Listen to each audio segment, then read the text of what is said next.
Bounty versus the old family dish towel. Drying with a fresh sheet of Bounty leaves your hands cleaner than a used dish towel that can carry and redistribute food residue. So ditch the dish towel for better hand hygiene. Bounty, the quicker picker-upper. Now, you can live in Texas and not have a good red meat blend. Texas Cowboy Dust is designed for steak and other red meats. It's out to be my most popular spice blend, made with onions, peppers, ground mushrooms, pink salt, and other spices. Texas Cowboy Dust also goes great with chicken, pork, vegetables, and adds a restaurant-quality sheen to gravies and sauces.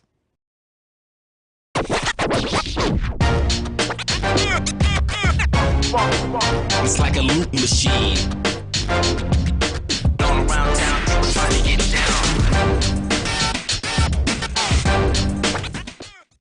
Vanilla smoked sea salt seasoning is for seafood. The tarragon and fennel bring out the natural sweetness in seafood.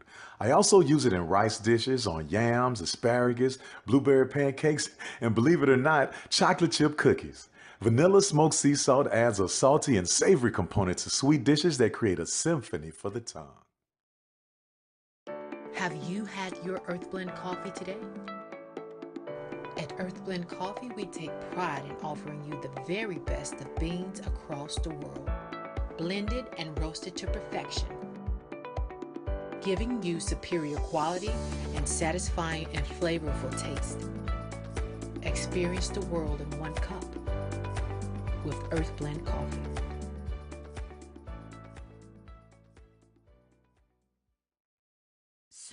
Shop Velvet Online Women's Boutique to spice up your closet with trendy, unique looks. We have fashionable and chic looks at very affordable prices. Velvet Boutique offers free shipping all year long on all orders. Shop online at www.melvetboutique.com. That's www.melvetboutique.com. Like us on Facebook and follow us on Instagram. Shop Velvet Online Women's Boutique. The sweet and smoky salmon rub infuses smoked black pepper with dehydrated maple syrup, pink Himalayan salt, ginger, thyme, mustard, and more to make a sweet, savory rub, perfect for salmon, trout, and other delicate seafood.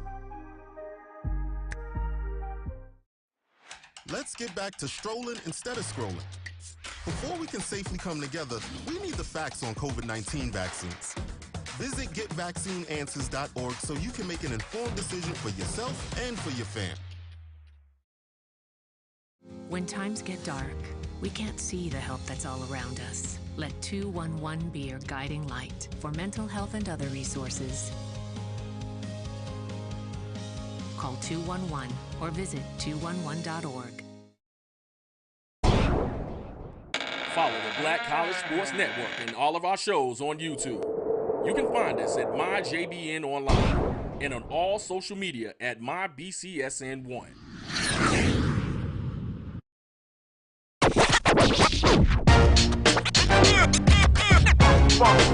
It's like a loop machine. Going around town, people trying to get down.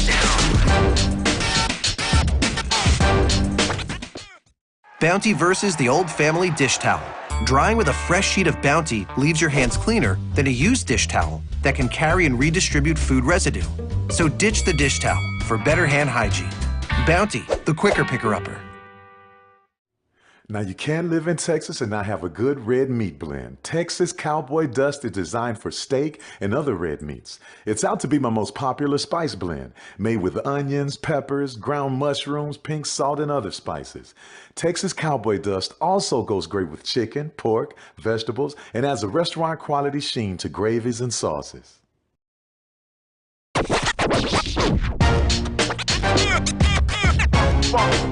It's like a loop machine. Going around town, people trying to get down.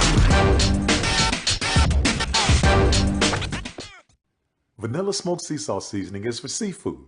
The tarragon and fennel bring out the natural sweetness in seafood. I also use it in rice dishes, on yams, asparagus, blueberry pancakes, and believe it or not, chocolate chip cookies. Vanilla smoked sea salt adds a salty and savory component to sweet dishes that create a symphony for the tongue. Have you had your Earth Blend coffee today? At Earthblend Coffee, we take pride in offering you the very best of beans across the world, blended and roasted to perfection, giving you superior quality and satisfying and flavorful taste. Experience the world in one cup with Earthblend Coffee.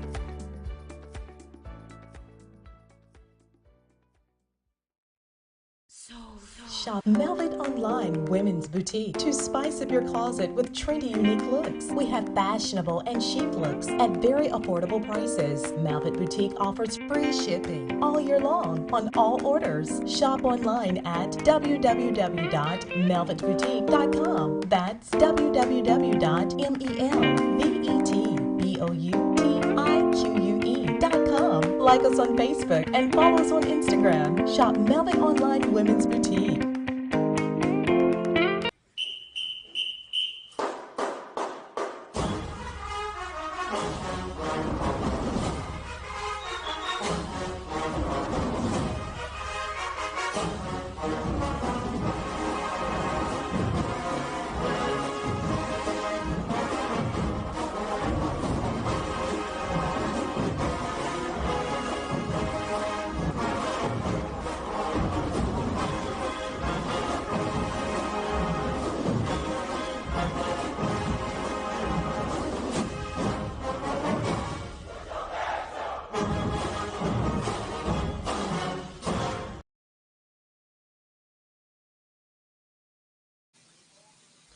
Hello, good evening, and welcome to another edition of the O&G StrikeZone.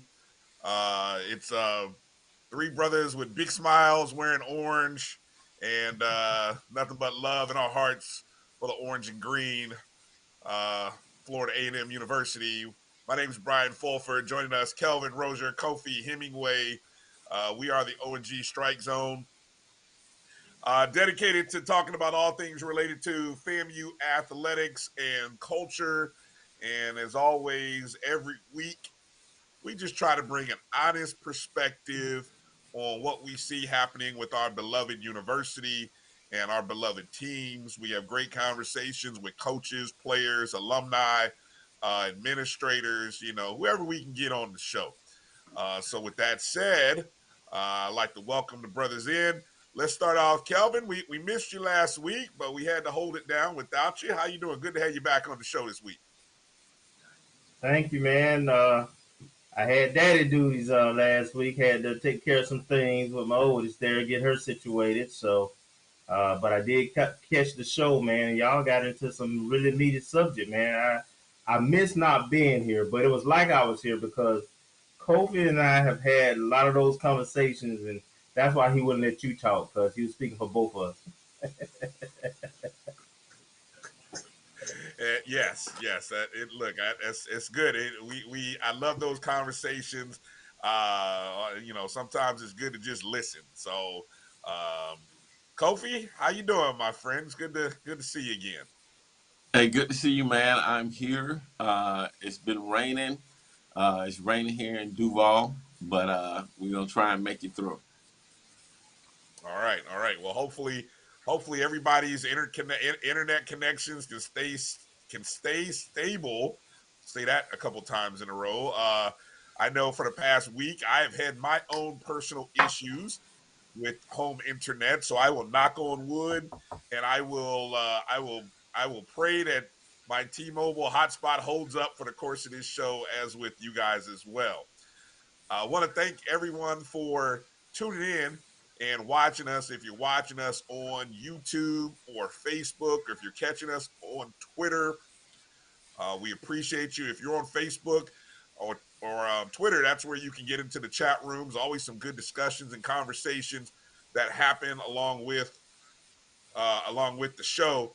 Hey, and we want to let you know, by popular demand, we get a lot of people asking, "Hey, put that back up there, Mel," because we gotta let people know. We're gonna flash that as much time as possible.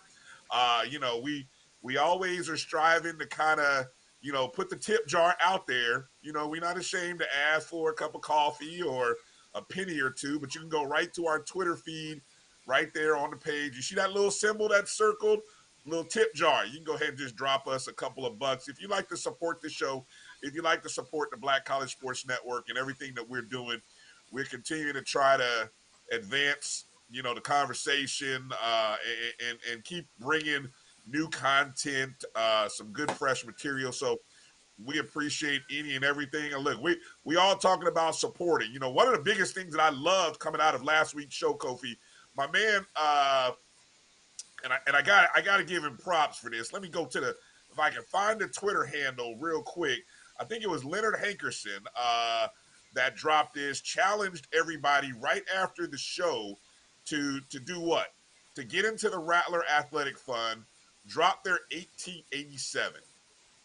$18.87, and that was fresh off the heels of our conversation as well with Evan Galloway from Twitter.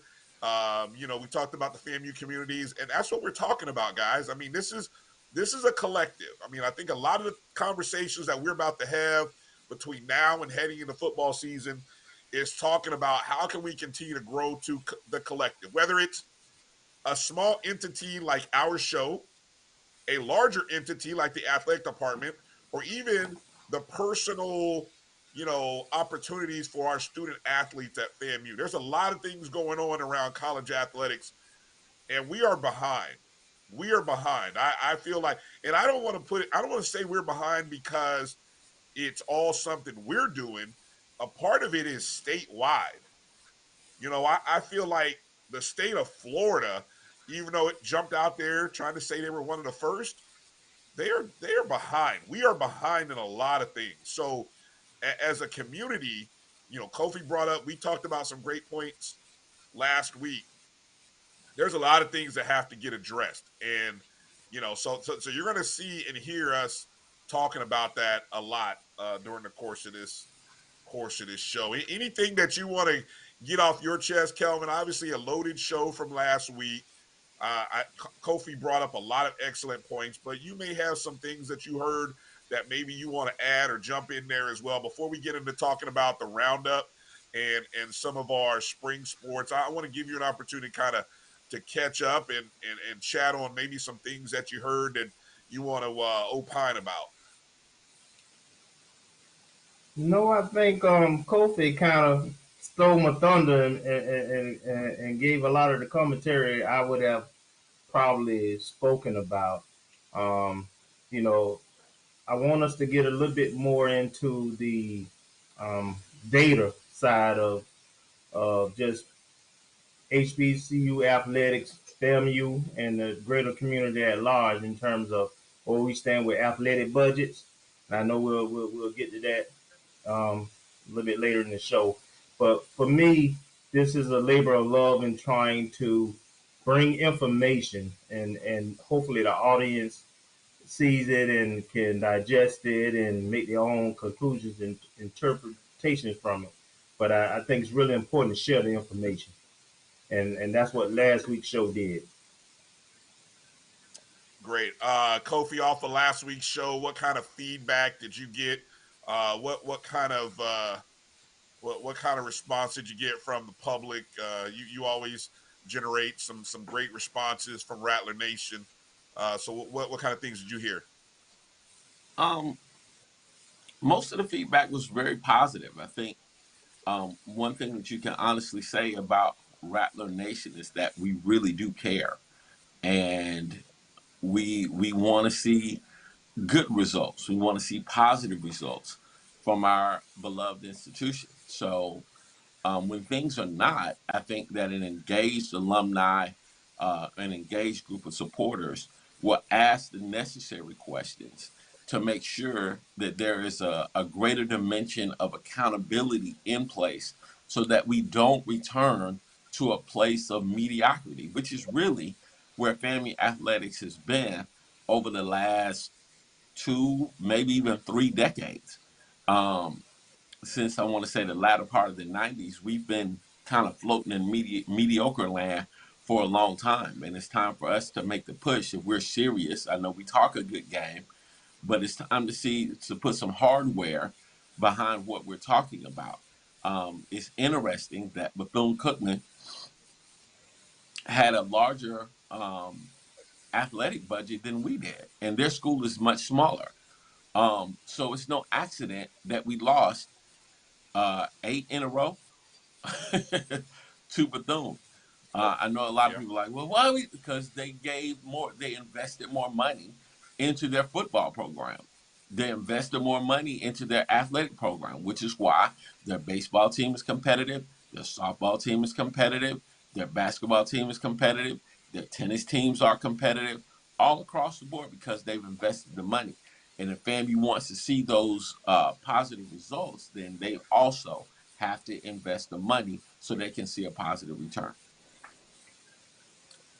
Yeah, it's funny we talk about the investment, and what you're talking about is the Knight Commission numbers that talk about the growth in people's budgets. I believe from 2015 to, was it 2020, Kelvin, or 2019? It was like a 4 or 5 year period, and it was fascinating when you think about where some programs are. For example, I recall looking at Alabama A&M, who has grown their budget, right? Uh, Yep. and then you look at Florida A&M, whose budget has decreased. Yes. I think Alcorn State was in there too as another program. I got to find that link you sent. I know you sent it, and I'll have to go dig that up here. But it's just interesting looking at, and we'll talk a little bit more later in the show here about those numbers.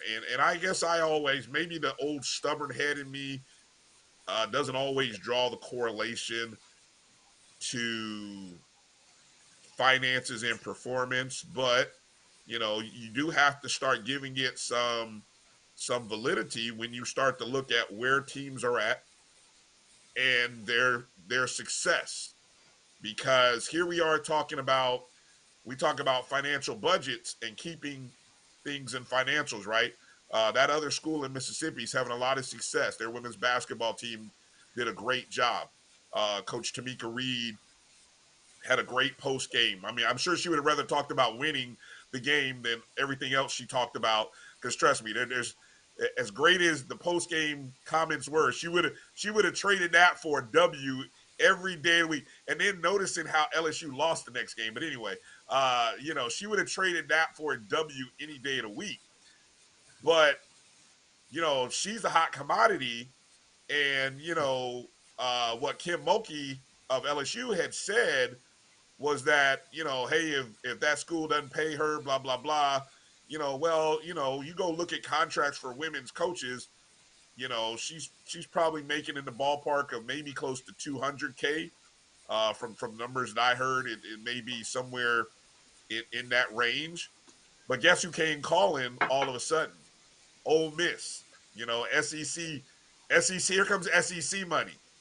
So it's like, okay, I know she's from that community, but now the challenge is, can you keep her? She's had a great 3 4 year run, probably unprecedented. Who knows?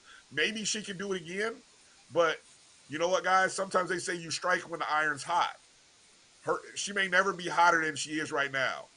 And if some SEC school is going to drop her 7 numbers, or high sixes, 900, $800,000, I wouldn't be mad if she took it.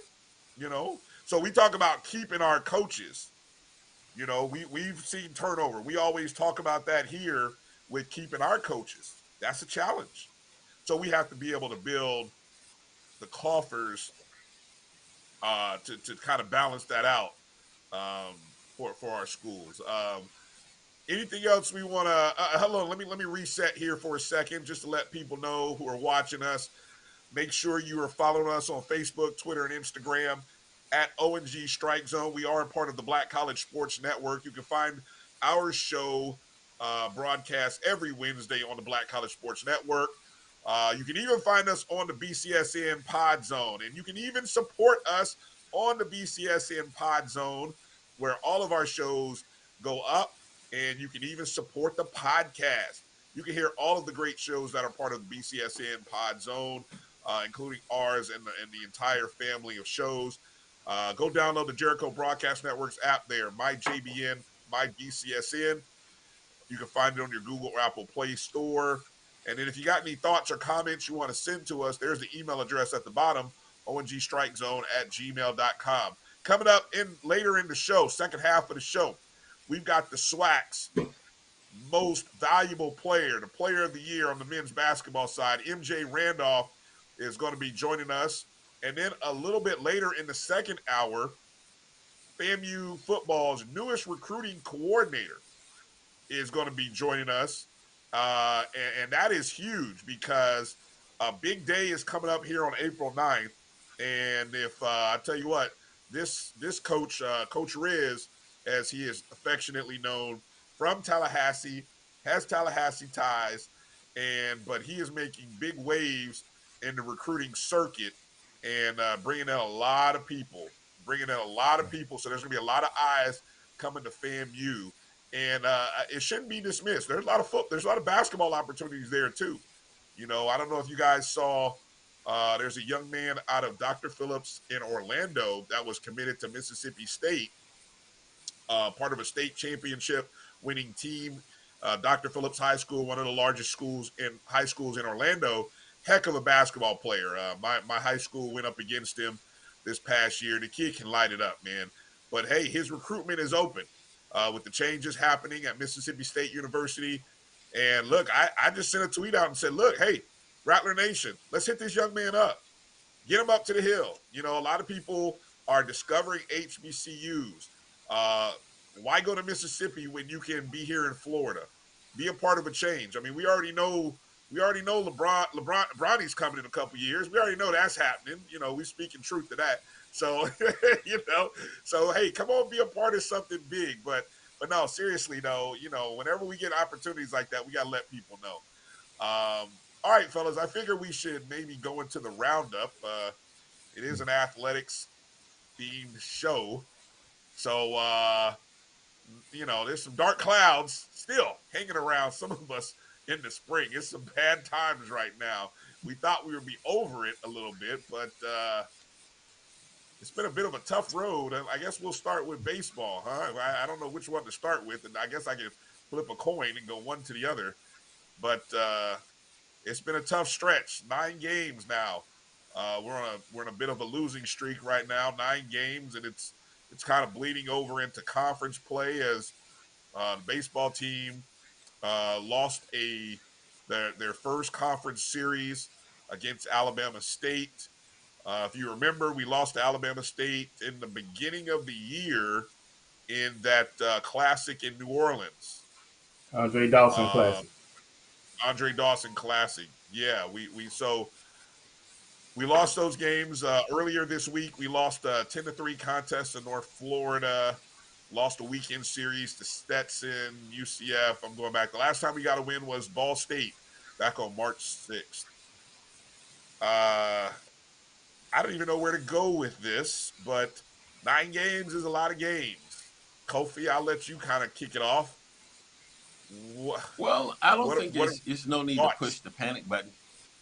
Can you hear me? I got you. Okay. There's no need to push the panic button just yet. We've kind of been here before. This team about mid-season unfortunately, always has this little slide where they're not necessarily playing their best. But I think one of the things that people need to understand is that the SWAC's baseball, there's more to SWAC than just Grambling, Southern, and, a couple of Jackson State. I mean, Alabama State has a good team. The Texas teams are good. The Mississippi teams are good. They're all solid and capable of beating you. So we have to bring our best, have to bring our A game. Sometimes when your intensity is not there, you don't perform as high. Sometimes you think that, maybe because of the competition you face that, you should be ready to roll over these people. These people are not rolling over. They want to beat you. They want to beat Florida A&M University. And, and here's the other thing. We need some better pitching, sooner or later. I mean, year after year after year after year, you're not going to win a ton of championships if you don't have championship pitching. And I would like to see, they say they're hard to find. I don't believe that. I disagree. We're in the state of Florida. We're in the deep South. Pitchers are all over the place. We got to get them. We got to close the deal. So that's where I am with that. Jump in there, Kelvin. What do you got? Our overall record is 6-16. 5 of those wins came early in the season. At one point, believe it or not, I believe we were 5-3 at our best, and now we're 6-16. I do understand and I do agree that we're playing good teams, right? Alabama State is one of the teams that predicted to finish in upper echelon of SWAC baseball. They have top-notch facilities. With that being said, we 22 games in now, so I'm getting concerned, and I just call spade a spade. Our pitching is not doing well. We're giving up double-digit runs almost every game. If not double digits, it's right there, 7, 8, and it's hard to beat anybody when you're giving up that much run. So I don't know. At one point, remember before the season, Coach Shute came on, there was discussion about a turf field and some other things that didn't happen. And you had Pitcher that passed away back home in Georgia, tragic accident, and and I don't know if the facility isn't got in shape prior to give them an early enough start. But either way, we're not playing good baseball right now, and nobody's going to feel sorry. The swag is not going to get any easier. So hopefully, between coaches making whatever lineup changes they feel that need to be made, players getting into a better groove, we'll play better. But we're in a bad spot right now. We're not playing good baseball. No, and I'll just add to this with some statistics. When I go to when I go to ERA, now ERA is always probably a little deceiving because as a staff, our ERA is about middle of the road in the conference, eighth overall, 7.97 is the ERA. But what's the troubling part, and you guys just brought this up, the amount of runs and the amount of earned runs that we have given up. We have given up the second most number of runs of everyone in the conference. I mean, Alcorn State is number one. I mean, did you see the score the other day when Alcorn gave up a 32-1 to Texas? 32-1. I mean, that's not even a football score. That's like a shutout. And I don't know how you got one, but 30 basically that should have been 32-0. But they gave up 32 runs. So Alcorn State, that's the bottom of the barrel right now. I hate to say that.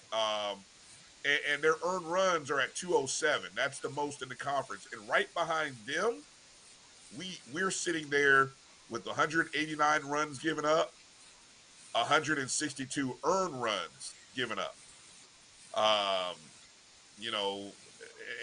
So even though the ERA is middle of the road and the win losses are 7 and 16, right now, opponents are batting 350. Here's another stat for those, and I love baseball because it's all numbers. It's all about numbers and accountability, right? We're opponents are hitting 335 on us. On the flip side, we're hitting 221. So as much as pitching is a problem, our hitting is probably more of a problem. The fact that we're only hitting 221 right now on the year, which is 10th in the conference. 10th. I mean, there's only one team that's hitting above 300, and that's Texas Southern. And I bet you anything, half those numbers are all related to that game where they put 32 runs up. I mean, you take that game should be – what's the math thing where you factor out a game? That game probably should be factored out of their average, and I bet you they fall back under 300. But their entire team is hitting 341. So, yeah, I know I would bet for Coach Shute that pitching is a concern, but the hitting is not been up to snuff or up to expectation. So that's got to get addressed soon. And this weekend, hopefully, it can get addressed. We have a 3-game home series beginning on Friday at Moore Kills Field against Mississippi Valley State, who come into this into the series 2-1 in the conference. Everybody just played a series, their first conference series this past weekend. Mississippi Valley State won 2 of 3. Their overall record is 6-6-1. I don't know how they're doing ones in baseball. I guess they tied with Arkansas Pine Bluff. I'm not really sure where that happened at. But right now in the Eastern Division, Bethune-Cookman with a sweep over Jackson State. That's the scary part right there. Bethune swept Jackson State this past weekend. And I believe that was at the Jackie Robinson Field in Daytona. So they're tied in first place right now with Alabama State, and of course Mississippi Valley State, as mentioned, is 2-1. Over on the west side, Texas Southern 3-0, of course, by nature of the big wins over Alcorn State. Grambling State and Arkansas Pine Bluff are 2-1. So a lot of baseball to play. But the bats have got to get going. So, Rattler Nation, let's get out there. Friday, 5 o'clock is scheduled the first pitch for game number 1. Saturday, they play at 2 o'clock Eastern. And Sunday's pitch is scheduled for 1 o'clock. And then we travel. We have another home game against Jacksonville University on Tuesday, March 29th. So it's a 4-game homestand. Well, actually, we're in the midst of a 5-game homestand because they just played North Florida yesterday, lost that game. So we're in the midst of a 5-game homestand.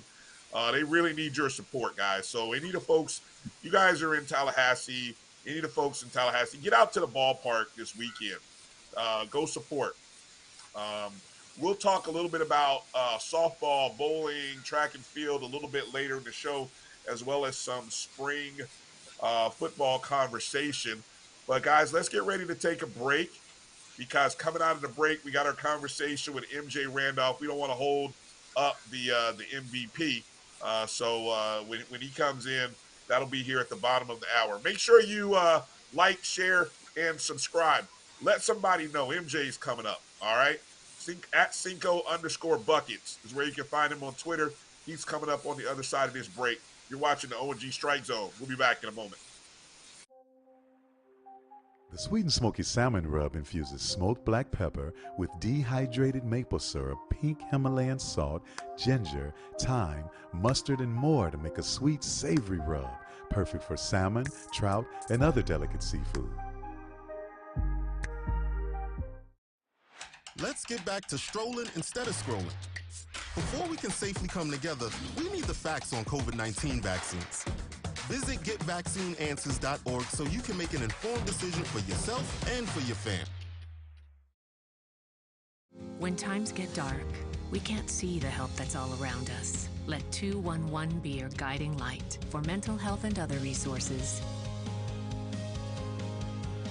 Call 211 or visit 211.org.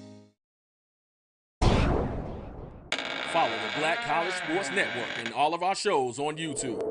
You can find us at MyJBN Online and on all social media at MyBCSN1.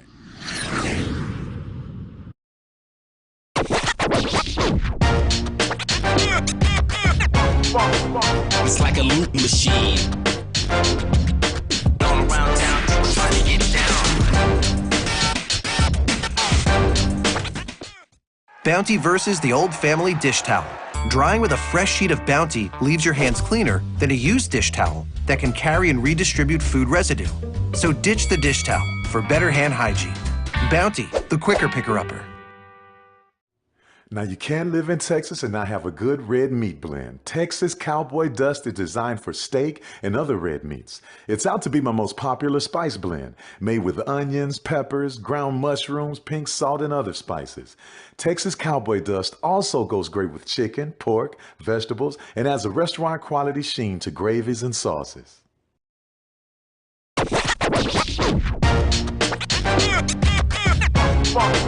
It's like a loop machine.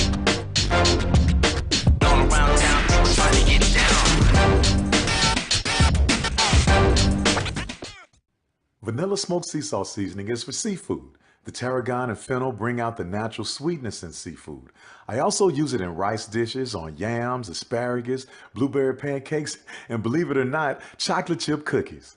Vanilla smoked sea salt adds a salty and savory component to sweet dishes that create a symphony for the tongue. Have you had your Earth Blend coffee today? At Earth Blend Coffee, we take pride in offering you the very best of beans across the world, blended and roasted to perfection, giving you superior quality and satisfying and flavorful taste. Experience the world in one cup with Earth Blend Coffee.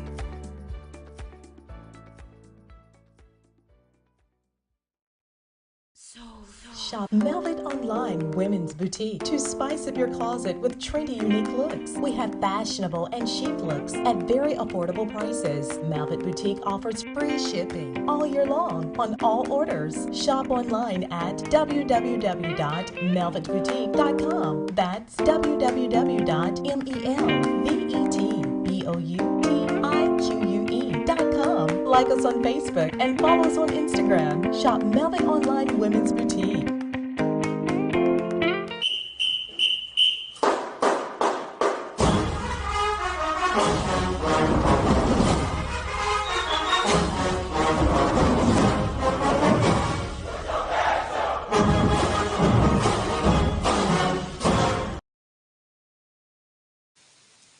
All right, welcome back to the O&G StrikeZone. Brian Kelvin Kofi. It's a pleasure to be joined by the SWAC Player of the Year, first team All-American himself, Mr. MJ Randolph. Let's give it up, Mr. Randolph. Pleasure, man. It's a pleasure to have you on the O&G, sir. Congratulations on a great season and the awards. How you feeling tonight? I'm feeling pretty good. I appreciate you guys for having me, and glad to be on here today. All right. Well, man, it's been an amazing season, both as a team and for you personally. What is this? You know, all of the awards and the recognition. What is this season meant to you personally in your playing career here at Florida A&M? Being this my senior season, it meant a lot. As a senior, you're expected, to do certain things with certain expectations. And what I did just for, coming into the season, I knew what the expectations were. I just kind of just put in the work, locked in, and just stayed consistent with what I was doing. And even though we didn't finish the way we wanted to, I felt like we made a big jump, with certain people that came in and having new people. I think that we gelled together correctly, and I just felt like we still had a good season, even though we didn't get to do everything we wanted to do. So, no doubt. I mean, you definitely had a good season, a great season. I mean, where the program has turned around since you came on campus. Talk a little bit about what drew you to Florida A&M. You came from you're from Pensacola, correct? Was it Washington High School?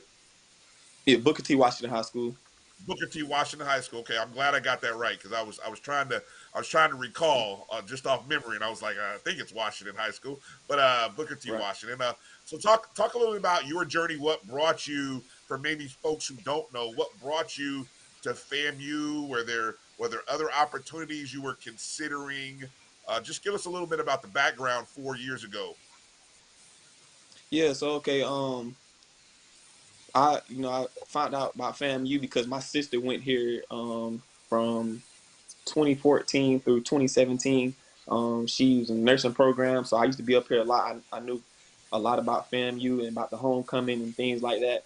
And so I really didn't have much offers coming out of high school.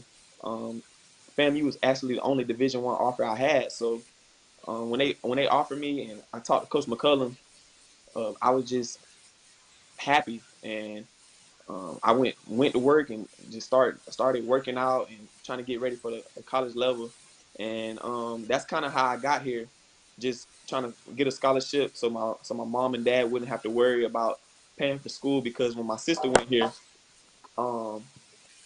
when my sister went here, she had some problems kind of paying for classes and things like that. So I always told myself I'm gonna use basketball to get me a scholarship, and my mom and dad won't have to worry about anything. So that's kind of how I got here, and I just took off with that ever since. So Nice. Kelvin, go ahead. So MJ, you're one of the guys who came in. You contributed your freshman year, and weren't you the me at Rookie of the Year?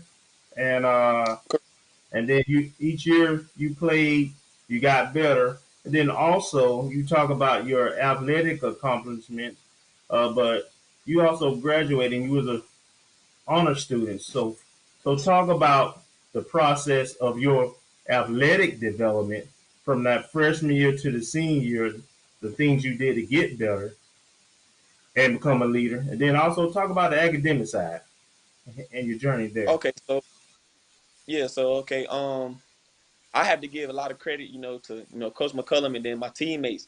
Coming in out of high school is not really easy, to adapt to the culture and stuff like that. So we had certain classes and things like that I couldn't find. My teammates, they were on task and just helping me with things like that. So the academic part wasn't really that of a challenge, but it was just about time management and finding ways that where I could do my homework, and going to the weight room and going to practice, just balancing those things out.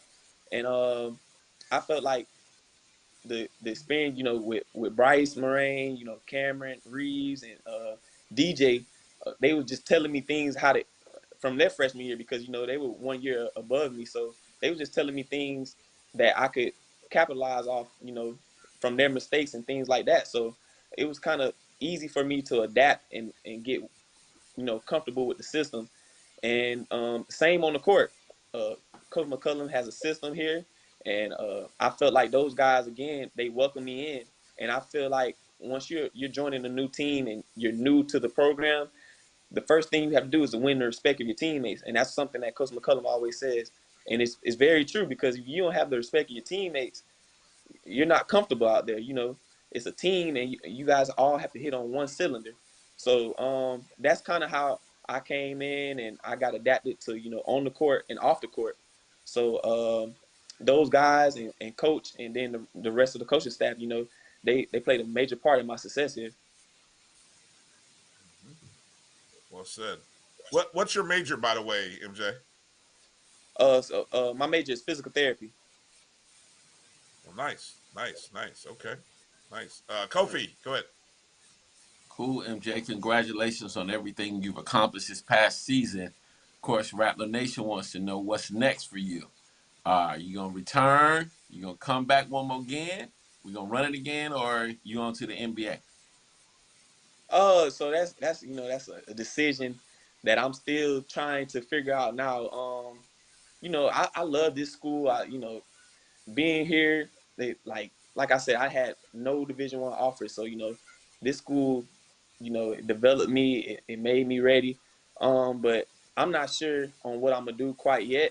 I would love to come back, and play again another year in front of this crowd, and in front of Rattler Nation. But I just don't know quite yet. I don't really have an answer on that yet. But I do love the school, and I love everything about it. So. Good. So what's that timetable looking like? What we looking like? No rush, no pressure, nothing like that. We just kind of, Uh, uh, We just, you left it at that. Like we were supposed to be like not that. that Was we a trying good to answer. break We any need some news. specifics and stuff. Like by August, when we talking about September, like something. I'm probably about the middle of the summer or so. I'm not sure like when all the deadlines are, things like that.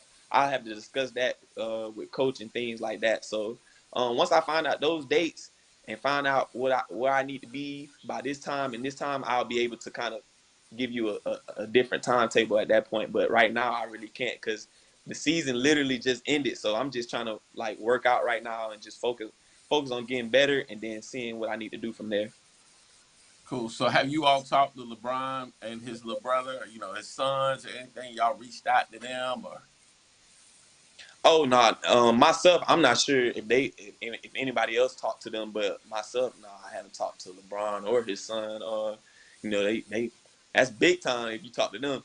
So I don't really, I don't know how I would be even connected to them. So no, I haven't talked to them, but it would be nice to meet them. What LeBron's doing right now in the league is just crazy. At 37 years old, he's playing some of his best basketball. Like it's just crazy to me. It's amazing. That's all I can say. Last quick question. So are we gonna have like a summer camp this year for basketball or no? Oh, I'm not sure. I think we were supposed to have a summer camp last year, but I'm not sure what happened. But that would be nice if we did have a summer camp. That'd be my first time having a summer camp here, because I never had one since I've been here. So that would be nice. Awesome. Let me ask the $1 million basketball question that all ballers get asked, given your name. Mm-hmm. If I said MJ or LeBron, Ooh. who's your guy?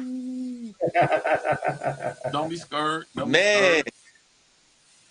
I ain't it's kind of crazy because like I didn't really watch much of MJ, and I do like Braun, but once I seen that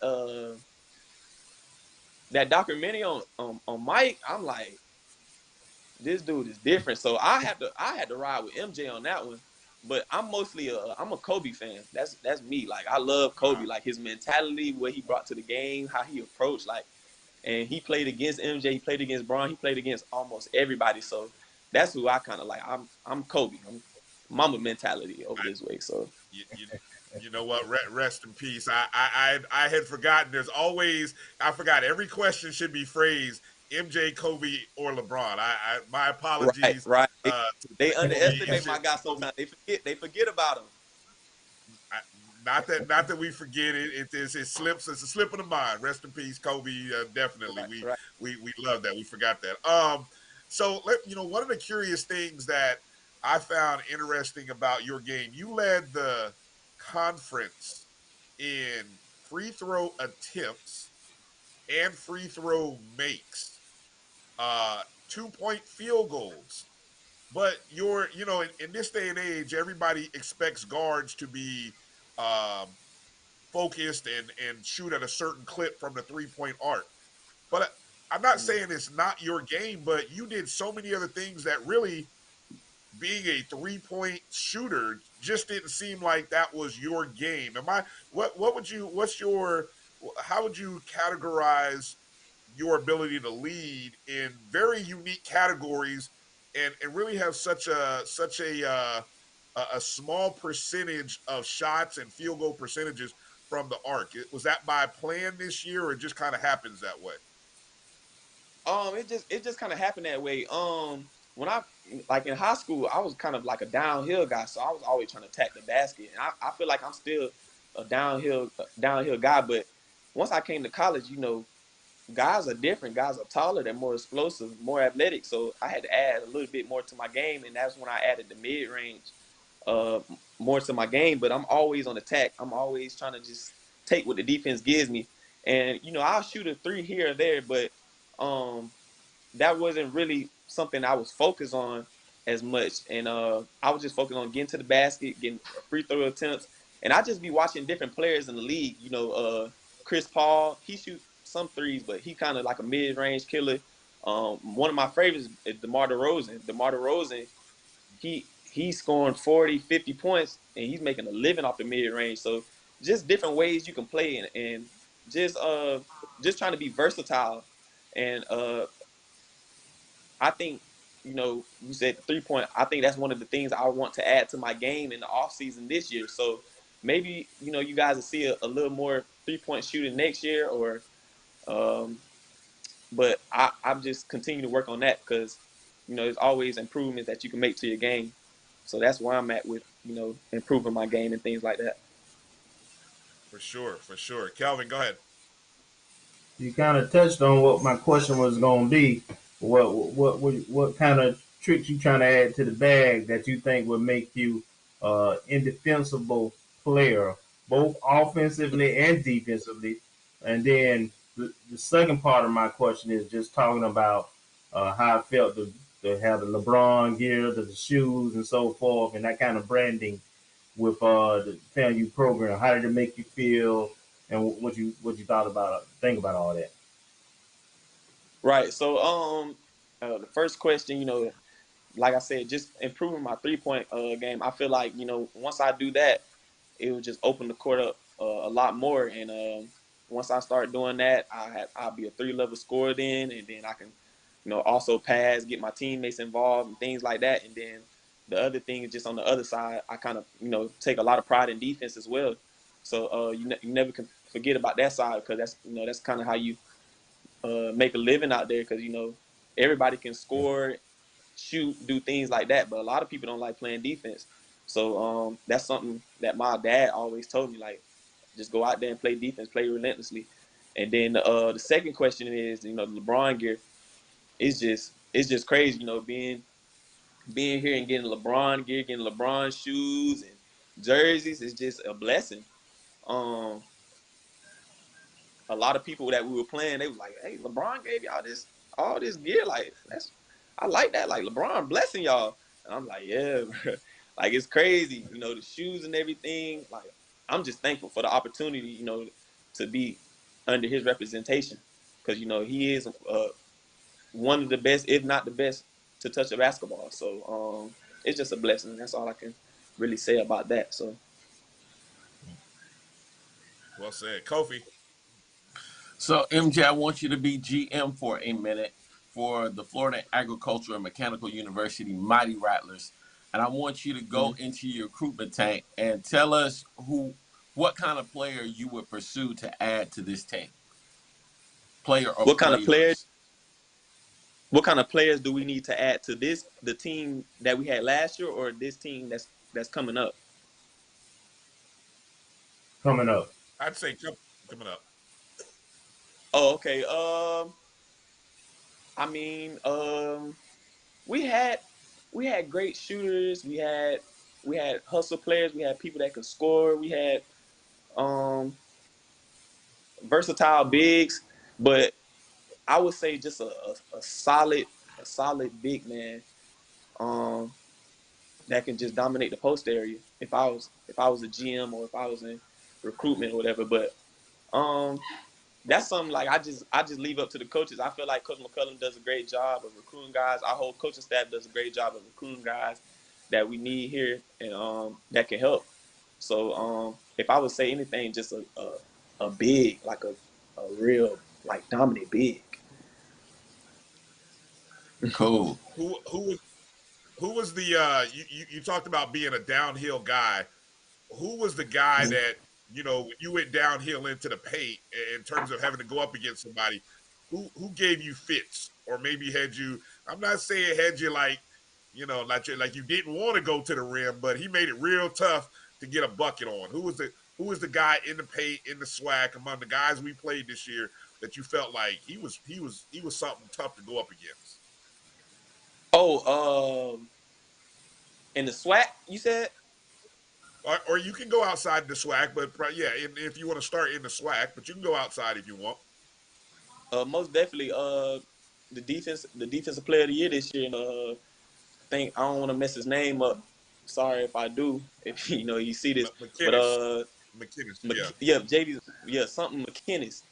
Uh, dude is very athletic. he's gonna try to clean everything off the board. You know, he's defensive player of the year for a reason. So just when we played them getting down here, you know, a lot of shot fakes, a lot of different ways, and you know, I might need to pull up or I might need to get to the basket, float it high off the glass. Just different ways that I can finish because you know he's a great defensive player and he protects the rim. So that's definitely one of the main players I say this year. He's probably protected the rim. You know, we play some big time teams, but he protects that rim a lot. So I would say that's probably one of the guys that was the most tough. As you've had I don't know, have you had a chance to watch any of the NCAA tournament over the past week? I have. So I could ask you the obvious question I could ask you is if you had a chance to watch. We played Norfolk State last year, obviously, so we're familiar with them. You're familiar with them. We played Texas Southern this year. What kind of things when you watch them play? What surprised you about the outcome of their games? And granted, I understand Norfolk State had to play Baylor; they were a 1 seed. But as you watch them, you know, did you see some things that you were like, yeah, you know, that's what they do, and you just kind of knew that, yeah, this is going to be a win, or hey, this is going to be a tough one for them. Oh yeah, just against both of those teams, Norfolk was always a challenge in the MEAC. I always respected them because you know they come out, they play hard, they play the right way, and Texas Southern, you know, they experienced. They kind of been running the SWAC for a little while now. So just the poise they have and the guys they have, you can tell that you know they've been in a position where they didn't won a SWAC championship a lot. Because you know you go on runs. Just me watching them on against different teams, teams are going runs, and you know they still poised. They still like just you know staying calm, believing in each other, and you know they won it again this year and playing against those teams. Of course, you know Kansas, you know they have the high caliber guys, but um, I felt like they played okay against them, and some of the things I seen, I was like I would expect it because you know just having experience playing against those guys. So that's what I kind of think about both of those teams there. But before I give it over to Kelvin and Kobe for a last question, maybe staying with the March Madness theme, maybe you can tell me. I've got Duke and Kansas in the final. Good pick, bad pick. What do you think? Who do you have in the finals? You have Duke and Kansas. I don't know which side of the bracket everybody's on. But I know I like Gonzaga. Okay. I like Gonzaga, and I like Arizona. Okay. I feel like Arizona So that would be very. yeah, those two teams would knock off my teams in the Final Four probably if they got there. So yeah. Right. So you like Right, yeah. you like a West Coast final, Gonzaga versus Arizona. Uh, if the bracket is if I'm looking at a bracket, I'm not sure if they're gonna play each other before the end, but I like those two teams to match up against each other. They have Gonzaga actually has a tough one coming up. I forgot who they play, but it'd be a challenge. They've got Arkansas. They play Arkansas, I think Yeah. tomorrow or Arkansas. Friday. Arkansas is pretty solid. I like Arkansas. Okay. Kelvin, Kofi, any final questions there for MJ before I know it's been a long day for him before he gets out of here. Any final questions? MJ, tell me a hobby or something you like outside of basketball, talent that you have that people may not know about. Somebody asked me this one time. I couldn't even answer it. It's a lot of things that I do. I like to spend a lot of family time. I'm a family guy. Like, so being at college and stuff, anytime I get to see my family, I'm going. But I like watching movies, different little shows like Power, All American, different things like that. I don't really do it anymore, but when I was in high school, I get on four wheelers and stuff because you know Pensacola, it's a city, but it's you know you got country areas there, so riding four wheelers and things like that. But really can't ride them right now because you know what I'm trying to do. I can't really be on them. I mess around and get an injury or something like that. So, but that's one of the things I enjoy doing. And just spending time, like I said, spending time with my family, my friends. Those are some of the things I like to do outside of basketball. Okay. Right. Any final words, Kofi? You wanna ask MJ? Yeah, so the FAMU basketball experience, the home experience, is a unique one. What would you say your favorite road game experience is? Oh, non-conference or conference? Conference or non? Oh, my favorite experience on the road was Iowa State my sophomore year. Yep. We had Yeah. we beat them up there. So that's my favorite experience. You being a big time school at their house and silencing their fans, and the gym was packed. That whole gym was quiet when we beat them. So I would never forget that. I would never forget it. That's my favorite experience being here. That's my favorite experience. Hands down, and they're in the Sweet Yeah. 16. So after Yep. going two, yeah. So yeah, definitely. You guys did your thing that year. I remember that very vividly. That was one of the games of the year. Matter of fact, MJ, give the handles out. Let people know how they can reach out to you on social media. How do you like for people to connect with you? Let Rattler Nation and everyone watching know. Oh, okay. So on Instagram, my name is MJ_hooping. On Twitter, at Cinco Buckets, Cinco_buckets. You can find me on there. So that's all my social medias. All right. Well, we're gonna light some candles, and we're gonna keep the prayer windows open, and hope that we know we want you to come back, but more importantly, we want you to be successful in whatever it is you decide to do. And we wouldn't be mad if you come on back another year. We and help get us that SWAC title. You got one more thing to do: unfinished business. Run it back, unfinished business. Right. However you want to do it, but. Mm-hmm. Even if you decide to go professional, man, we're 100% behind you and wish you nothing but much love, health, and success in the future.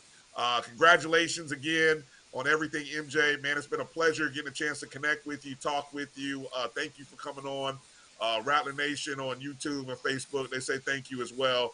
Have a great evening, man, and congratulations and good health to you. Okay. All right. Thanks you guys for having me again. Thank you, MJ. All right. Yes, sir. Thank you. Again, folks, MJ Randolph, make sure to hit him up on Twitter at Cinco_buckets and on Instagram, MJ Hoopin, I believe is what he said it was. So great job, man. That's a great dude. That's a great young man. I mean, man, Yes. wish we would have heard more from him throughout the course of the years. That dude should have been everywhere. But anyway, let's take a break and reset for the top of the hour. You're watching the O&G StrikeZone. We'll be back in just a moment. Let's get back to strolling instead of scrolling. Before we can safely come together, we need the facts on COVID-19 vaccines. Visit getvaccineanswers.org so you can make an informed decision for yourself and for your family. When times get dark, we can't see the help that's all around us. Let 211 be your guiding light for mental health and other resources. Call 211 or visit 211.org. Follow the Black College Sports Network and all of our shows on YouTube. You can find us at MyJBN Online and on all social media at MyBCSN1.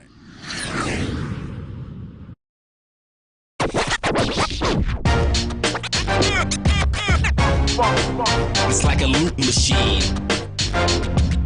All around town, people trying to get down.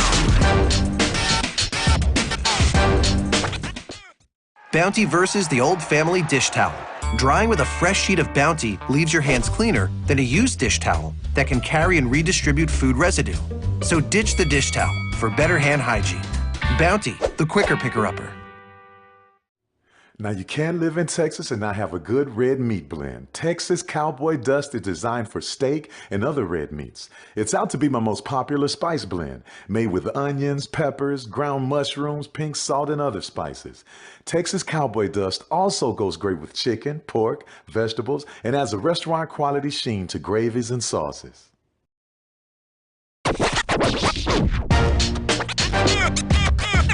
It's like a loot machine. All around town, people trying to get down. Vanilla smoked sea salt seasoning is for seafood. The tarragon and fennel bring out the natural sweetness in seafood. I also use it in rice dishes, on yams, asparagus, blueberry pancakes, and believe it or not, chocolate chip cookies. Vanilla smoked sea salt adds a salty and savory component to sweet dishes that create a symphony for the tongue. Have you had your Earthblend coffee today? At Earthblend Coffee, we take pride in offering you the very best of beans across the world, blended and roasted to perfection, giving you superior quality and satisfying and flavorful taste. Experience the world in one cup with Earthblend Coffee.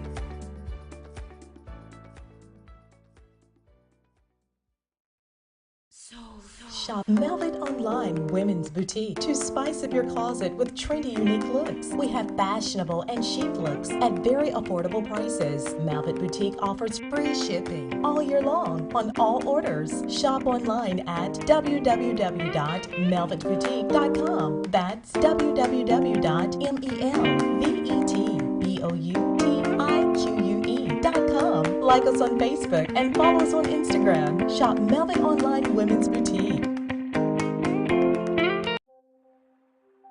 The sweet and smoky salmon rub infuses smoked black pepper with dehydrated maple syrup, pink Himalayan salt, ginger, thyme, mustard, and more to make a sweet, savory rub, perfect for salmon, trout, and other delicate seafood. Let's get back to strolling instead of scrolling. Before we can safely come together, we need the facts on COVID-19 vaccines.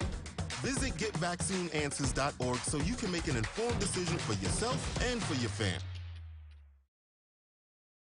When times get dark, we can't see the help that's all around us. Let 211 be your guiding light for mental health and other resources.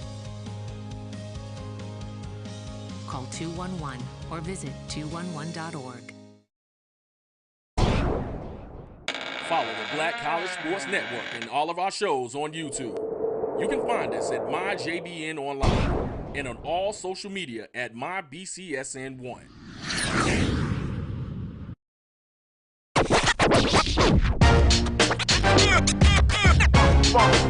It's like a loot machine. All around town, people trying to get down. Bounty versus the old family dish towel. Drying with a fresh sheet of Bounty leaves your hands cleaner than a used dish towel that can carry and redistribute food residue. So ditch the dish towel for better hand hygiene. Bounty, the quicker picker-upper. Now you can live in Texas and not have a good red meat blend. Texas Cowboy Dust is designed for steak and other red meats. It's out to be my most popular spice blend, made with onions, peppers, ground mushrooms, pink salt, and other spices. Texas Cowboy Dust also goes great with chicken, pork, vegetables, and adds a restaurant quality sheen to gravies and sauces.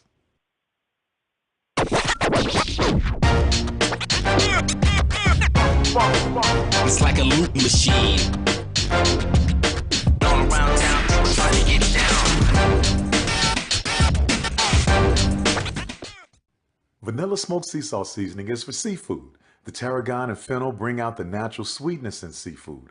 I also use it in rice dishes, on yams, asparagus, blueberry pancakes, and believe it or not, chocolate chip cookies. Vanilla smoked sea salt adds a salty and savory component to sweet dishes that create a symphony for the tongue. Have you had your Earthblend coffee today? At Earthblend Coffee, we take pride in offering you the very best of beans across the world, blended and roasted to perfection, giving you superior quality and satisfying and flavorful taste. Experience the world in one cup with Earthblend Coffee.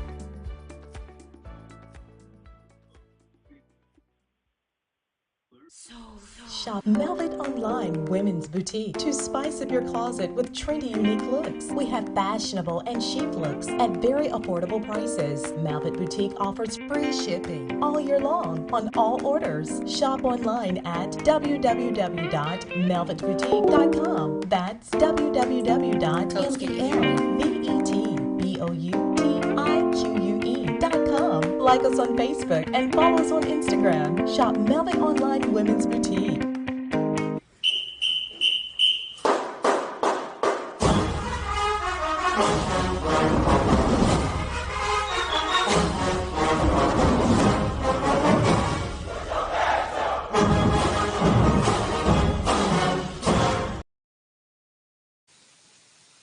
Welcome back to the O&G Strike Zone. Brian, Kelvin, and Kofi. Want to give a shout out again to MJ Randolph, the SWAC Player of the Year, Men's Basketball Player of the Year, the senior. We don't quite know if MJ is going to come back another year. Obviously, he still has a year of eligibility left. There's definitely opportunities, I'm sure, that might be out there on the professional level. But then again, it's like, what is that decision? What do you think that decision kind of comes down to? Obviously, I mean, there are opportunities for a guy like MJ overseas. Who knows about domestically in the States even? I mean, maybe definitely overseas. But what do you think that decision, what do you think is going to play into that decision? And we're just speculating, obviously, but what do you think, Kelvin? So he mentioned that he's a family guy. So I imagine he's going to talk it over with his family. The other thing I think will come into play is what offers are out there for him. Is there an offer out there that he just can't pass up? He's talked about he has loved his experience at FAMU. He's been around for what, 5 years now, going on 5 years. So he's had a positive experience. He's done well academically. He's done well athletically. He, the coaching staff is there. Some of his teammates still be back. So there's a lot of things I think that play in our favor with the decision, but I think it's going to ultimately come down to what kind of offers overseas, G League or wherever, what kind of offers that come. Is there something that he just has to consider? What about you, Kofi? What kind of thoughts? What do you think plays into the decision? And you did your best trying to get it out of him, so I applaud you. Give you an A for effort there. You know how we do. I think it's going to come down to, like Kelvin said, it's going to come down to what his family says and the offers that are out there. Being at an HBCU, right now, I'm not sure the level of offers that he's going to get right now, but that could increase and that could very well change. He can play, and I do see him playing at the next level. So I think it's going to come down to the offers of the things that are available to him. If he gets another year of seasoning, I think it may open up more offers for him. I think now I don't want to make any assumptions. It's too tough to tell. I think the opportunity now. I wonder though if the opportunity to play for a championship. I know that's got to be big. I don't know what our recruiting level base is in terms of what we have coming in. Now I noticed I saw word that just came out today via the site or via the Twitter account Verbal Commits that guard Keith Littles has entered the transfer portal. Let me say that again, transfer portal. Now he's one of 7 seniors, actually one of 4 players, including a couple managers, but he's one of the 4 players that were honored at senior night along with MJ. But all of those guys still have a year of eligibility left. And Little's 6'4" guard from Augusta, Georgia. Averaged 5.8 a game, 1.6 assists, 2 rebounds per game. Had a career high or a season high of 18 points against Jackson State back on January 24th. Just kind of looking at the season in total for him, he looked like he played in practically every game. I don't know where I think he's one of look, there's a lot of guards on this roster, and so I think him looking for another opportunity opens up the door for Spear, possibly Dominguez Stevens. We don't, like I said, is a guy who didn't get a lot of time. And then of course you deal with potentially if MJ returns. You also don't know what you got Javon Smith, who's another sophomore. There's a lot of 6'4" guards on this team, so a lot of decisions for Coach McCullum and staff, and so I'm not sure. No word on if Keith has a degree coming up. I would imagine, given the number of years, hopefully that's right there. So we wish him the best of success in the transfer portal. Be interested to see what kind of opportunities are there. I would hopefully rather see MJ come back or go professional. I just kind of keep my fingers crossed and hope that there's no lure from any Power 5 schools. But we understand that's a reality, especially for someone who's graduating. That could be there. Let's do a quick roundup back to a couple other sports here real quick, guys. Softball team, as we kind of move forward, softball team, they're winners of 2 in a row here, getting off the snide a little bit, currently with a record of 7-9, 2-4 in the conference. Most recently, they won 2 out of 3 against Mississippi Valley State. Most recently, with a 5-0 win on Saturday, they won Game 2 of a doubleheader, 5-3. In that 5-0 game,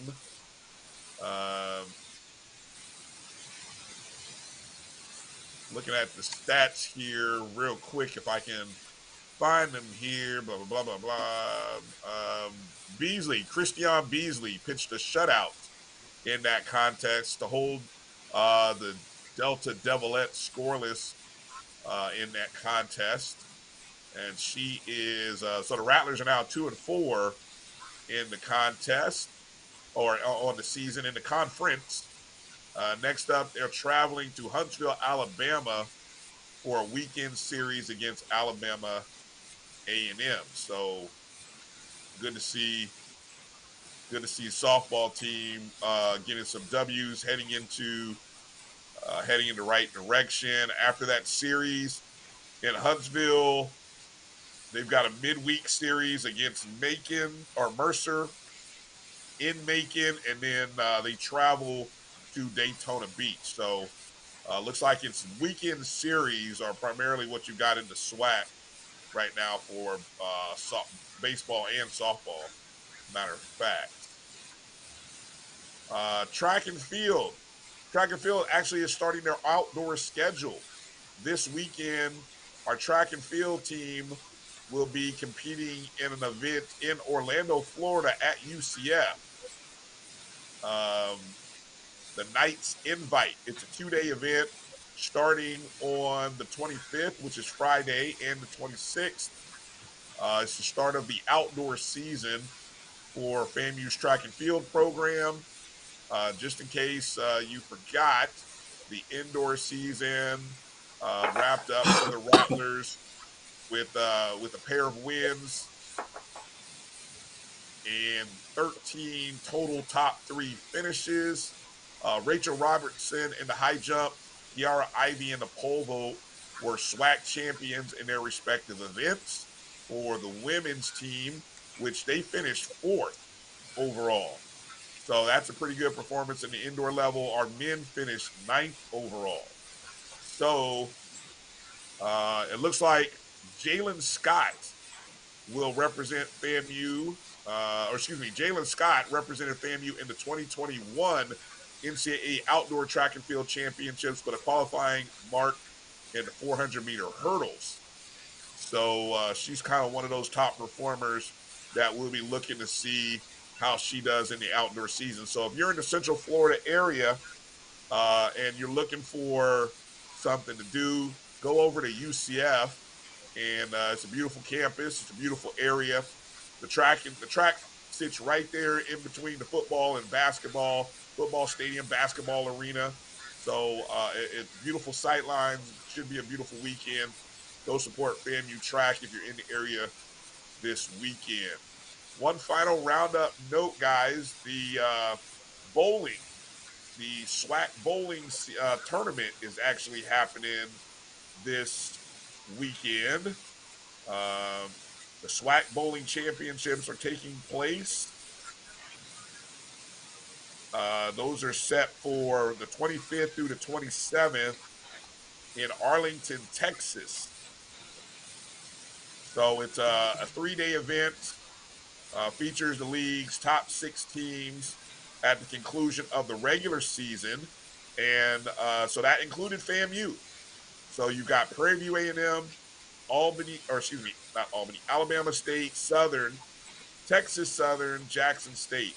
Those are the other 5 schools. So we are one of the top 6 that are competing in the bowling tournament that's happening this weekend at the International Bowling Training and Research Center located in Arlington, Texas. So if you are in the Arlington, Texas area, go support our bowling teams. They're competing, I believe Friday is the qualifying rounds, and then Saturday and Sunday is the 6-team double elimination tournament. So we'll try to send updates throughout the course of the week. What other news we got, guys? Let's go. What other news you got for us, Kofi? Nothing big, man. Just really the number of recruits that we have coming in, I think is a record number for a spring game. And considering even the construction that's taking place in Bragg, I think it's an opportunity for us to even set a record, even in regards to attendance, man. I think it's going to be ridiculous. Yeah. What about you, Joe? Well, I was just gonna say, we also have is a junior day. They combine senior, and I know Coach is coming on shortly. I knew director of recruiting, and he's done a phenomenal job, and has a strong presence not only in the recruiting circles, but on social media also. And he's bringing a lot of visibility, um, and a lot of offers to to um, not that it matters, but it does.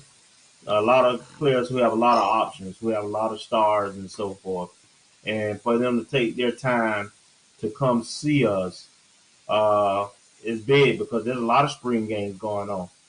I can tell you across the track, they got a spring game going on that same day. So for kids to be choosing to come spend their time with us is big, and that's probably going to be the most exciting and biggest spring game that we've had, as Kobe mentioned. Yeah, April 9th, big day coming up. Not only is it the orange and green game, but also Junior Day. Strike 23 is the hashtag. Strike 23. That's the Junior Day, and we'll get a chance to talk more about that with Coach Riz, who we believe will be joining us at the bottom of the hour to talk about that. and what all's going into that. Let's talk about some of the other happenings surrounding FAMU football. One of the news points that came out earlier, and I believe this was first reported on HBCU Game Day via Vaughn Wilson. Um, it's that FAMU will be one of the first HBCUs to implement the cutting page Boudreaux Recovery Center, which is a modified refrigerated shipping container to protect football players from the intense summer heat. Schools such as Alabama, LSU, South Carolina, Clemson, and Florida State are already some of the Power Five programs that use the cooling system. There are some NFL teams that also use this, such as the New Orleans Saints and Las Vegas Raiders, some high school teams. And I think we got a few images of the truck, and I even found some images of the inside of the truck as well. If our producer has that pulled up, and I think Kelvin, the gentleman who the entrepreneur behind this, gentleman by the name of Paul Boudreaux, well, he spoke, I believe, to the 220 Club. Is that correct? That is correct. Yeah, he was Uh, in town, and he can, spoke. can I you think add at any? the request. Yeah, I think he spoke at the request of uh, the administration, the coaching staff, because they had went to several support groups. My understanding is that the boosters were a part of this too.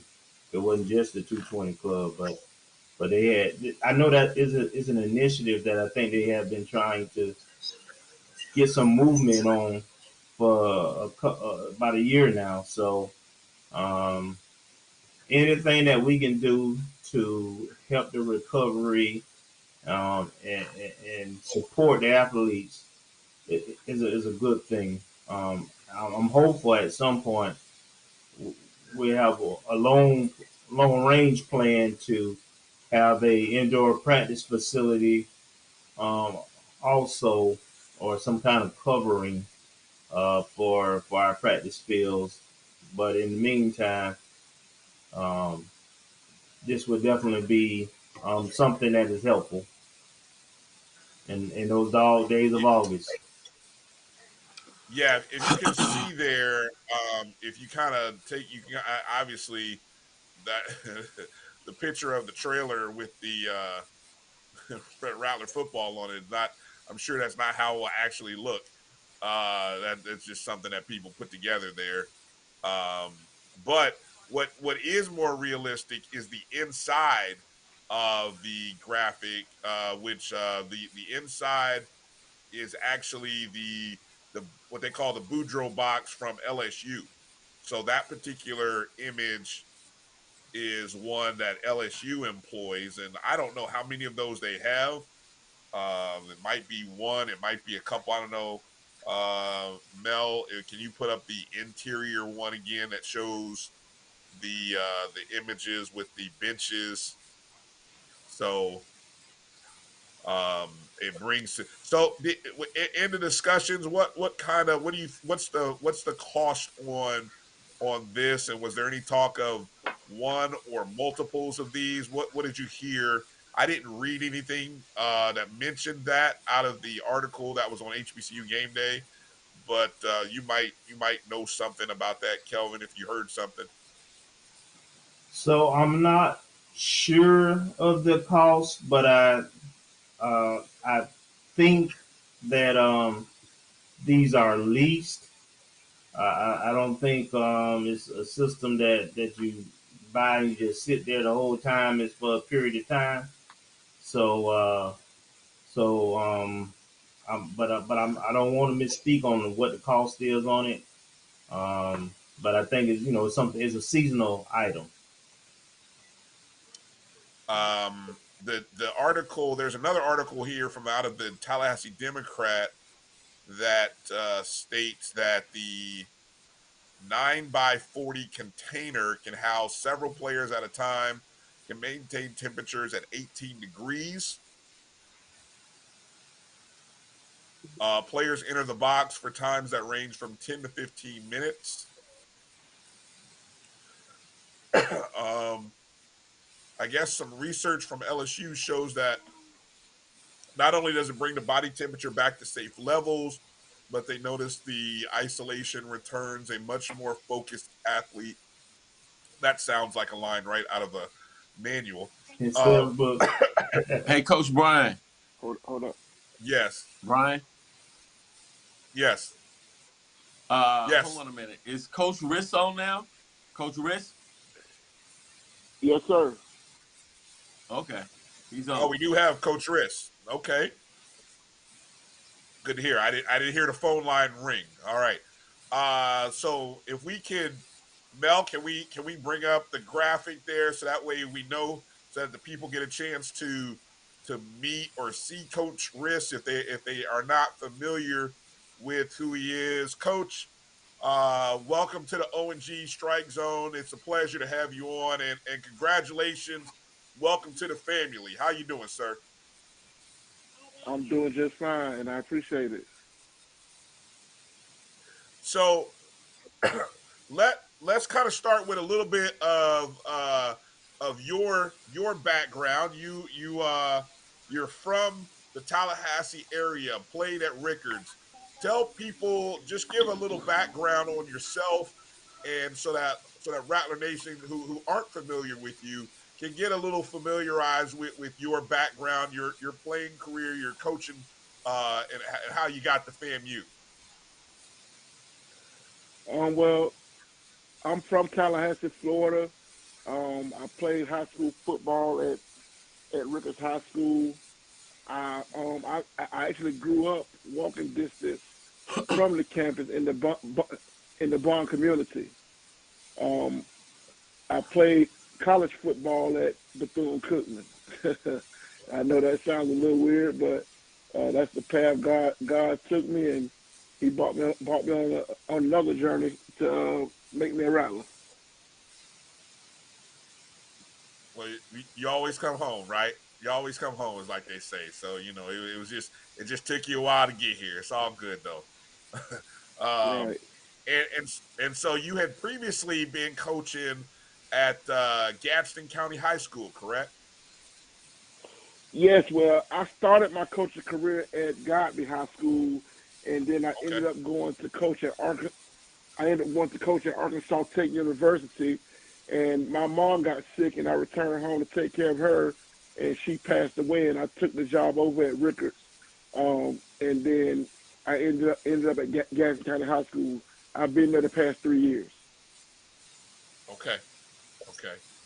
And over that time as well, you've also been doing not only hosting camps, but also you've been running 7-on-7 teams and leagues. Am I correct in that as well? Some pretty successful 7-on-7 teams as well. Yeah, I did. I've been involved in 7-on-7 for the past 5 years. But it was more on the level of getting kids exposure than the 7-on-7 game itself. Right. Go ahead, Kofi, because I know you two have a very special connection as well. So Kofi, jump in there. Well, he did grow up in the Bond community, obviously, and I was his NYSP coach back in the day.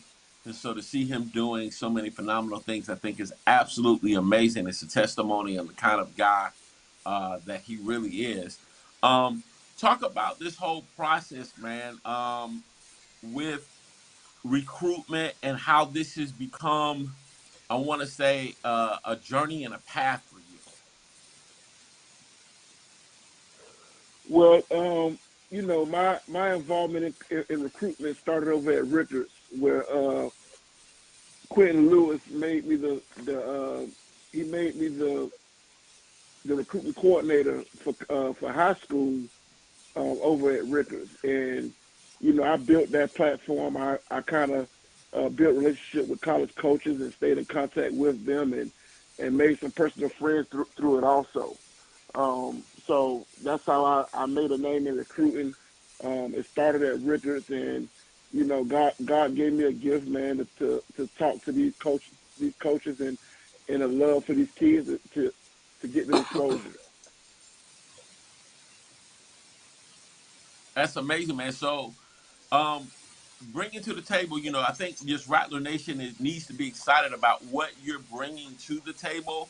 Let's talk about what the class of 23 and class of 24 is shaping up to actually be. Well, I'll say, I won't speak a lot on the class of 23. I'm just stepping in the building, but I can say that we already have a 3-star commitment from Levante Taylor out of Fort Myers. Levante is a kid that he's a friend of the family a friend of the family, and a kid that I've worked for in his recruitment. And when he found out that I would be a Rattler, he wanted to be a Rattler also, in which he already had Rattler ties. His auntie went to Florida A&M. There's multiple pictures of him as a little kid on FAMU campus by the Sigma House, and also in Rattler gear. So he has a history with HBCU. His mom is a great fan of HBCU, and I think it was perfect timing that I was added to the staff, and he was ready to commit to it. And he's a kid that had Georgia Tech, Miami, Tennessee, and other big time offers, but he chose to bring his talents to HBCU. He said he wants to be different and show that it can be done from a HBCU. Awesome, man. Coach, won't you talk about how did you meet Coach Simmons, and did you follow FAMU football, out of Rutgers and coming up, did you get exposed to the culture and living in the Bond community? I think I know the answer to that, but I'm going to ask that anyway. And just how you met Coach Simmons and how this opportunity came about. Well, I've known Coach Simmons for over 20 years. We competed against each other in high school. He played at Quincy Shanks, and I played at Ricketts. We were rivals, and even though we were rivals, we were also friends at the same time. So we have a long history, and he's always been a great guy, man, that I respected, a smart guy, and a guy that I knew even 20 years ago that would be great one day. As far as FAMU football for me, I grew up in a family, and they're big time Rattlers. My uncle, when I was younger, I stayed in the Joe Louis projects, and my uncle used to pick me up and dress me up, man, and bring me to the FAMU games. And that was my start of FAMU football. That goes way back to downtown Harry Brown and Amir Rasul and Tony Ezel, just a few names to bring up when they were coached by the great Ken Riley. So the history with me and FAMU goes back a long ways, and actually out of high school, I was the #1 recruit in that class in the 1999 class. I was recruited by Billy Joe. Okay.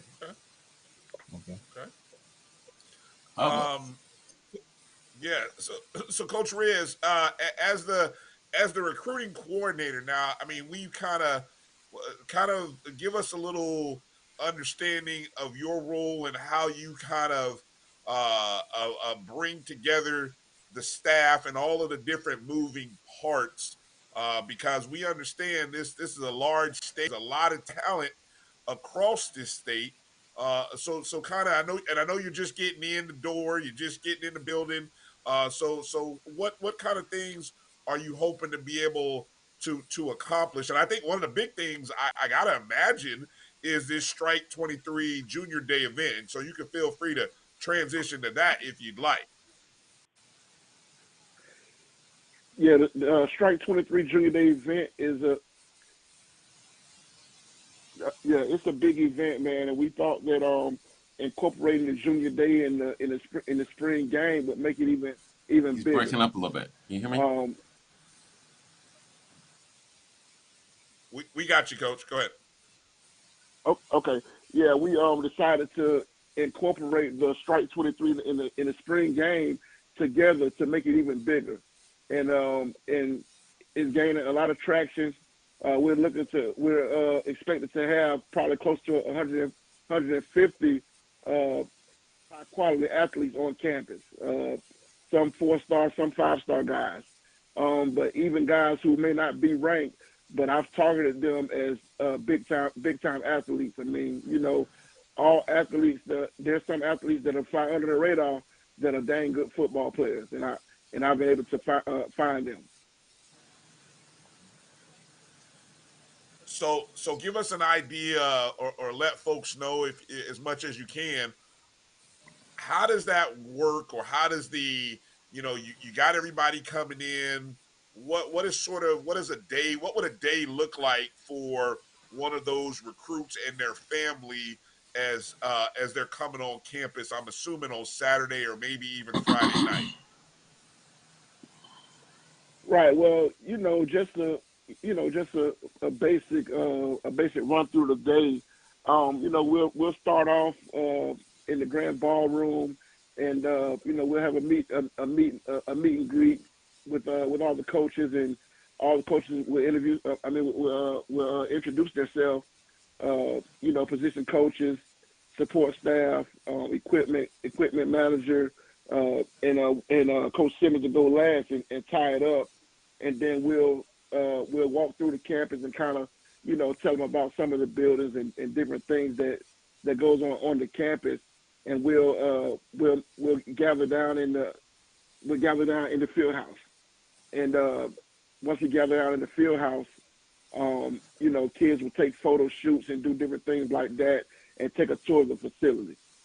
Just leading up to the spring game. Okay. And so out of that, and after now, I think the spring game is set for 2:00 in the afternoon. Right. I do believe it is open to the public. Kelvin, Kofi, you tell. I haven't heard. I think it's free. So hopefully that is still the case. I won't speak on that. I don't make that decision. I won't speak on it. Yeah, I don't want to get in trouble. I was gonna say we'll wait to find out whether it's free or whether there's a small fee to get in.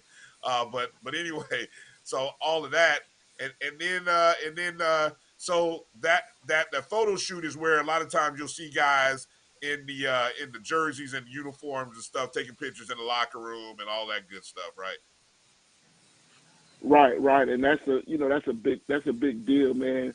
These kids travel the country, and when they get to these colleges, they want to put on the gear that they see their favorite players or their favorite universities in. So that's a big deal.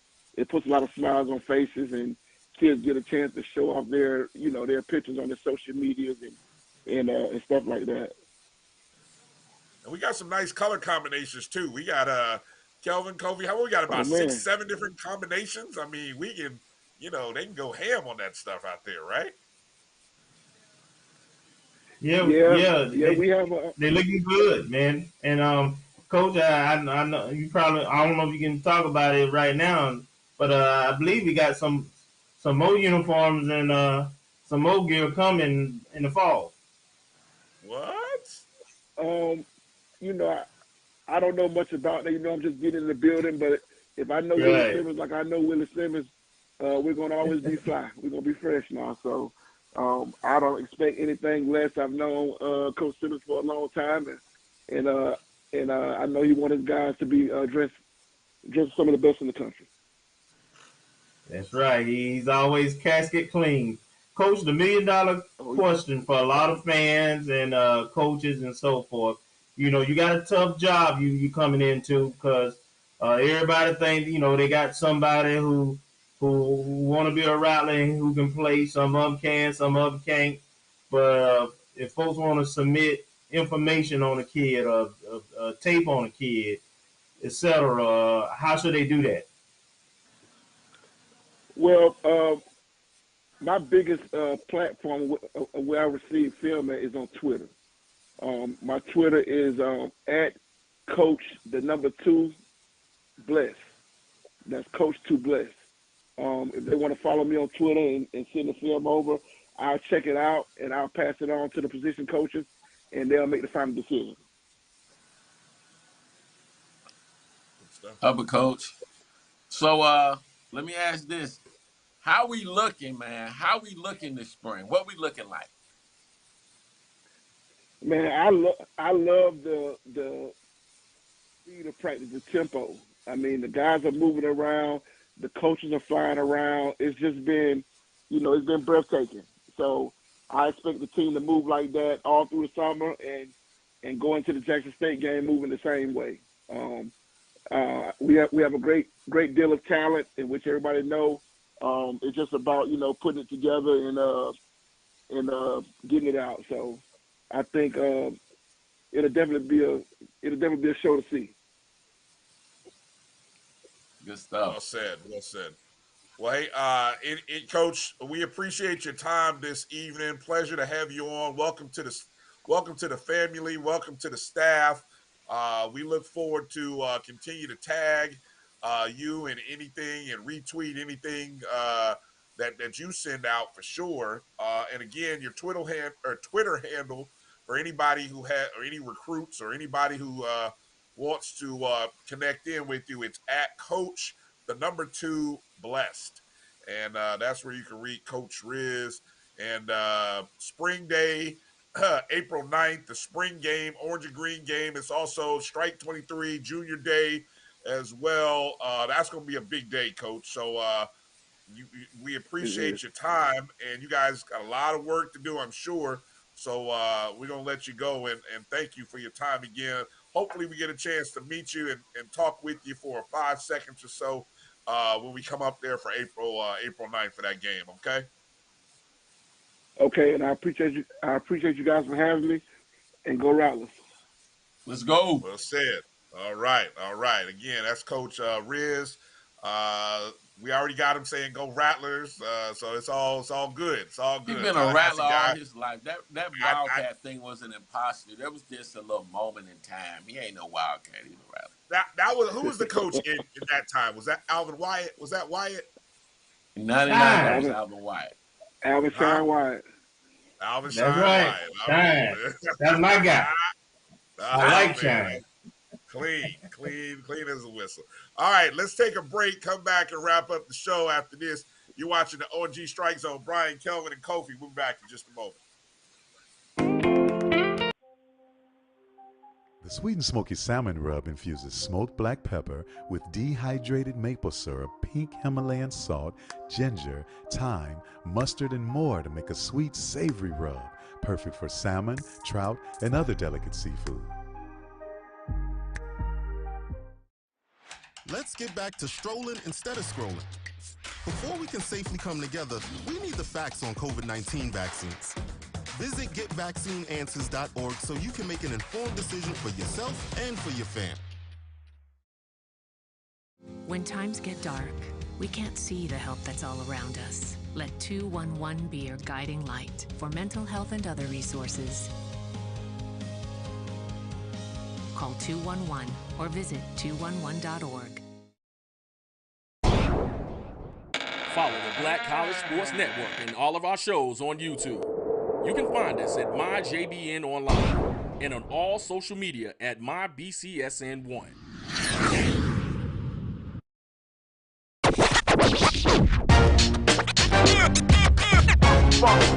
It's like a loot machine. All around town, people trying to get down.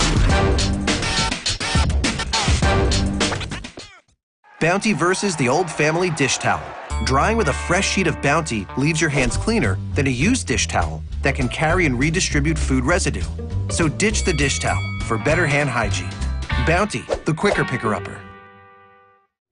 Now, you can live in Texas and not have a good red meat blend. Texas Cowboy Dust is designed for steak and other red meats. It's out to be my most popular spice blend, made with onions, peppers, ground mushrooms, pink salt, and other spices. Texas Cowboy Dust also goes great with chicken, pork, vegetables, and adds a restaurant quality sheen to gravies and sauces.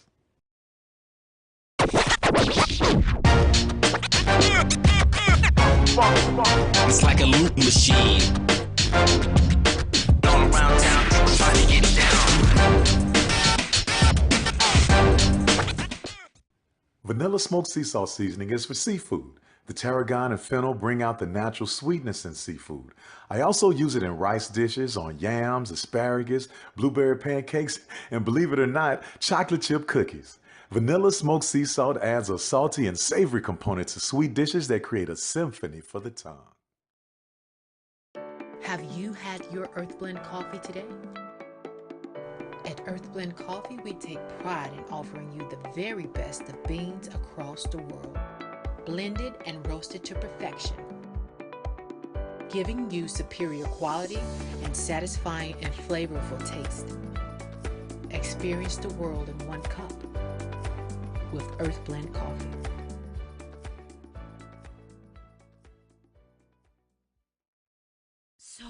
Shop Velvet Online Women's Boutique to spice up your closet with trendy, unique looks. We have fashionable and chic looks at very affordable prices. Velvet Boutique offers free shipping all year long on all orders. Shop online at www.melvetboutique.com. That's www.melvetboutique.com. Like us on Facebook and follow us on Instagram. Shop Velvet Online Women's Boutique.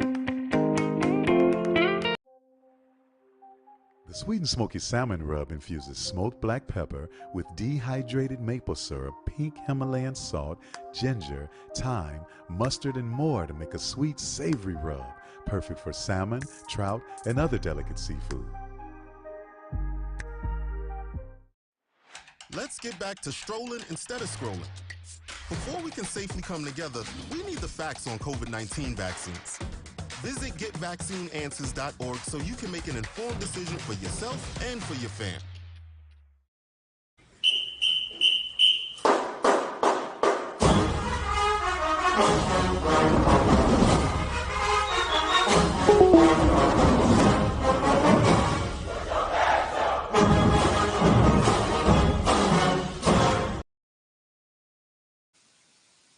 All right, welcome back to the O&G StrikeZone. Brian, Kelvin, and Kofi here. Want to give a shout out again. Thanks to Coach Riz for coming in and joining us at Coach2Blessed. Let him know, family, that you appreciate it. He's out there working hard, man. He was working hard before he even got the job. So shout out to Coach Simmons for just bringing him in because, look, he had already kind of helped engineer and steer a couple guys to FAM in terms of like Destin Coates, Eric Horn, and a couple other guys. So look, he was already working. And so it's good to have him there. And this junior day sounds really big. I mean, have we done that in the past couple years? I don't feel like it's new, but have we done it? We haven't done it like to this. that We have had a junior day, but nothing of this scale. Yeah. And FAMU, football means everything to us in Rattler Nation, and Coach Simmons and that staff, they put everything that they have into the football program, to try to make it better than ever. But I am calling it right now. I believe the class of 23 is going to be the highest rated recruiting class FAMU's ever seen. Okay. All right. Don't forget we got the coaches clinic. Coach Simmons has his coaches clinic that starts up on the 24th and 25th at the Lawson Center too, with Brad Scott being one of the main speakers. But so a lot of the local coaches around the community to be on our campus also. learning and introducing themselves, those who are not familiar with our staff. We're doing it on both ends, both student athlete and parent side, as well as the coaches side. So that's pretty big. Yeah, you're talking about the fourth annual Willie Simmons Football Coaches Clinic. To Thursday and Friday at the Al Lawson Center. Already scheduled to appear Brad Scott from USF, former South Carolina head coach, FSU and Clemson OC. So he will be there. There's going to be some other guys there. You can go to at HC Willie Simmons.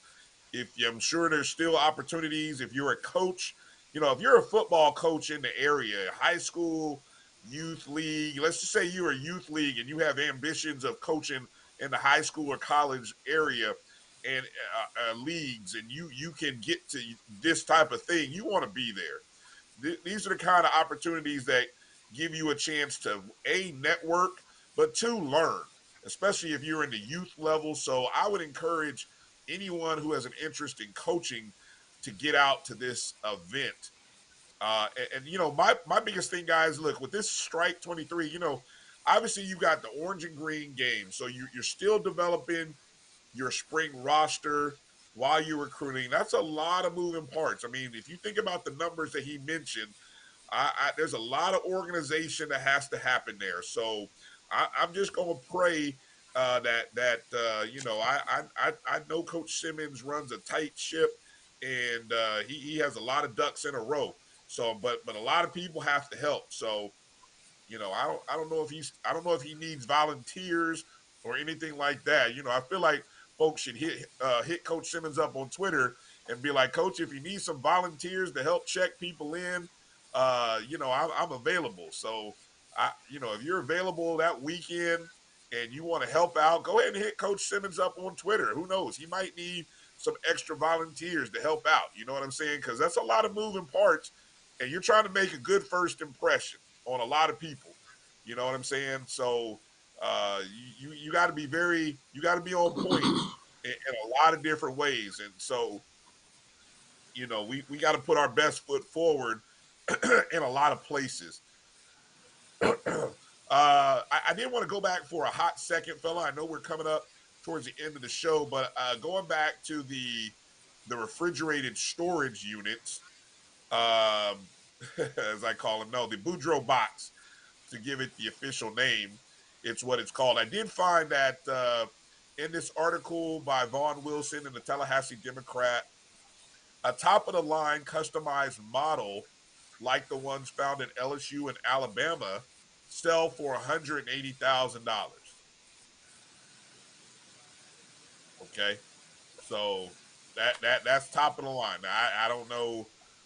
I don't know. Does that mean like an extra bench, or instead of a bench with a back, you get a bench that I don't know what qualifies as top of the line model or not, but that's the going rate. Listen, let me say this. I don't know how in the world we freaking survived, bro. Like back in the day, I remember. No, seriously now. My daddy's stories back in the day, growing up in South Carolina, out in the heat, it wasn't no refrigerated trucks, nothing. And he would tell you stories about picking cotton and all that other stuff, right? But then, just being in the National Youth Sports Program at FAMU, where we started at the FAMU High Gym, walked all the way up from the bottom of the hill to the Jake Gaither Gym, to go to the track, to go to the tennis court, to go to the baseball field, to go to the football field.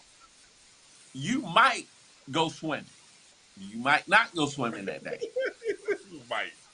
Listen, and they will threaten you about getting water. Like, no, you can't get water right now. Get back in. I don't know how in the world, bruh. I don't know how in the world we did it. Like, they would threaten you. You be standing out there in the sun in line. People be running around the track, running miles. It's over 100 and some odd kids, and the same thing. One water fountain. There weren't any water coolers. I'm amazed that nobody died, bro. Look, I bet you I'm there is amazed. some. I bet you there is some link to the foods we ate, the activities, the lack of staying inside on video games, the lack of being Right. on social media, Right. phones, and all. I bet you there is some. I'm not going to do the research because that's somebody's doctorate thesis paper. But there's a link between what you just said and what is going on. I bet you anything. There's a link there somewhere. I mean, Hey, how it's did the you do frozen it? cups. It's the frozen cups.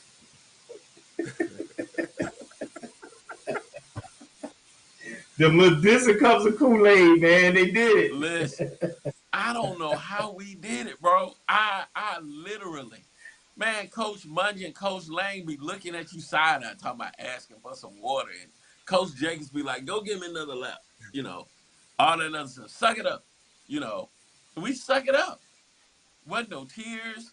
You know, we have to go on and run on around. Might be talking under our breath, but we sure go around there and do it again. Cause for the look, and it wasn't no long time at the water fountain either. Cause you had 20, 30 people behind you. So you had to get your little sip and move out the way. Hey, I thought this I was don't know pretty how we did it, interesting. bro. I'm reading from the article here. This was a partnership between athletics, the FAMU 220 quarterback club, which is for those who don't know, a support organization, FAMU retirees, alums, and friends. President Eddie Jackson said that the initiative that it took 3 months to raise the funds for the Boudreaux box. He says, quote, "This has been the easiest campaign I have ever been a part of. When we learned that Power 5 teams use the Boudreaux box to protect its athletes, we decided we wanted that for our players. When I told our group that FSU players across town benefited from utilizing the box every year, they immediately reacted that they wanted the Rattlers to have the same opportunity for safety." Um, that's powerful, man. That's powerful. Um, that's powerful. I see that look on your. Oh, I thought that was your screen that froze. No, that was just your continued look there. I thought your screen had froze right when you did that. Hey, what we should be put, since it's so easy, let's throw this out there. Let's just put it out there, Kelvin. As we just saw earlier today, when you sent this to me, what Georgia State has going on, they are in the process, and let's just go with pictures, Mel. Let's just go pictures. They're in the process of building, I guess you could call this an indoor outdoor facility on campus It's a to sort covered of facility. covered facility. So probably the shades, like if it were raining, there's probably some drop downs that you could utilize to sort of shield off some rain. Tennessee State has something like this on their campus.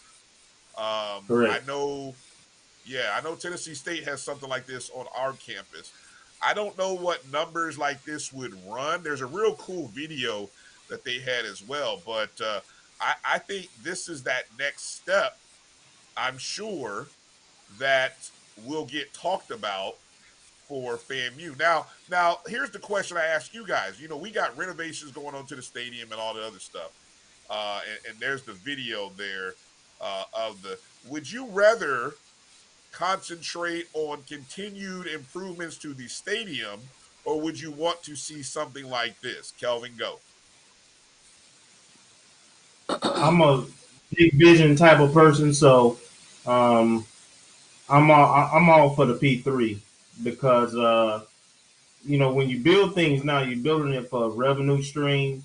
Part of the reason, other than maintenance and upkeep cheaper with turf field. Part of the other reason turf field at the stadium was because we could host high school games and other things there and generate revenue, which we did, as well as the team and a band could practice on it whenever, and we wouldn't have to worry about the maintenance. And so I'm a big picture type of guy, and see having a P3 that has a retail element to it, a rental space element to it, suites to it, hotel, convention center, food, all of that generates revenue, not just the 4 or 5 or 6 games you play a year, but it generates revenue year round. And we have a shining example of something like that in College Town, which is right across the tracks from my campus now. It has multiple hotels, multiple food places, a lot of student dorm housing and so forth,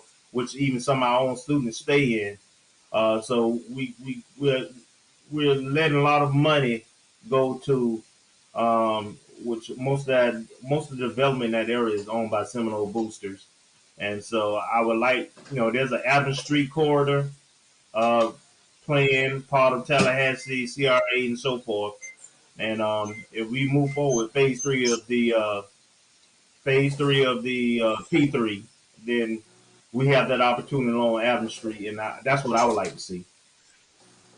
And for people who don't know, P3 is what? Just for anybody who's not familiar with that terminology. Public-private partnership. Okay. All right. Kofi, I asked the same question to you. Stadium renovations, or would you like a nice indoor facility like that? Well, as my brother Kelvin has already spoken so eloquently about, we have the opportunity to get all of it. Really, with the P3, it's simply a decision by our board of trustees, by our president, to just say, in order for us to get to the next level, we need facilities. We need the stadium. We need the indoor practice facility. We need the weight room. And we need facilities that are going to generate additional revenue. Since Bragg Stadium has been, I want to say, around, we've never hosted a state championship game. And of all the stadiums that are in the state of Florida, Bragg probably presents the best atmosphere than Florida Field, Florida State Stadium over at Doak, um, any other stadium, any of the other stadiums in Florida, even the Citrus Bowl, they're so big, they're so vast. But in Bragg, you would have the opportunity to have fans that'll be closer together, closer to the action, and that in itself could generate additional revenue for FAMU. Not to mention, we could also have a women's flag football team. You're talking about soccer. You're talking about possibly hosting MLS soccer games in the summertime, perhaps additional exhibition games in the summertime, in the spring, or whenever we want to do it. We have to think outside the box. Who would have thought that all of that space that Florida State has used for the Indigo Hotel, the Publix that is down there that is all organic, the Chase Bank, all of the apartment homes, all of the other stuff that is there on the street, the restaurants, the beauty salons, the clothing stores, all of that stuff will be dedicated to Florida State, and it's the birth child of the minds of their boosters and how they think and how we need to think if we're going to literally get to the next level. It has to happen, otherwise we're going to stay stagnant. We're going to be, and really and truly, again, um, Black Panther is a movie that inspired a lot of us, right? To see the possibilities of this major country that is hidden in plain sight. That's what HBCUs are. It's all this greatness, all this ingenuity, all of this intelligence hidden in plain sight. The problem is we've got to operate collectively and really commit to going to another dimension of greatness because we can do it. It's possible. And all it takes really for this P3, just for the record, is a signature. by the president to say, you know what, this is what we want to do. This is look, no, I'm all in now. I see the possibilities. Let's get this hotel up. Let's get these shops up. Let's develop the South Side a little bit more. Let's put some more apartment homes on the Adams Strip right there. Let's reconvene. Let's put Leola's as a part of the whole thing. Let's put Olene's as a part of the whole thing. Since they're black food, black restaurants that are there, you can develop that whole thing and make it into something that, you know, people don't see right now because nobody's ever really talked about it in depth.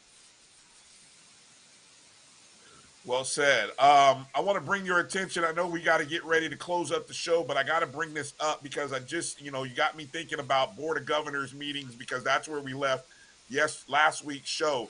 There is a Board of Governors meeting coming up March 29th, which is actually Tuesday. So it ends next week. So when we have next week's show, you'll actually know the results. Very important meeting taking place on Tuesday, March 29th, 9:30 a.m. to 10 a.m. The Board of Governors Audit and Compliance Committee Chair Kent Sturman and Vice Chair Aubrey Edge will meet with representatives from Florida Agricultural and Mechanical University to discuss the university's athletics program, finances, and accomplishments in balancing the budget. That is right from off of the Florida Board of Governors website.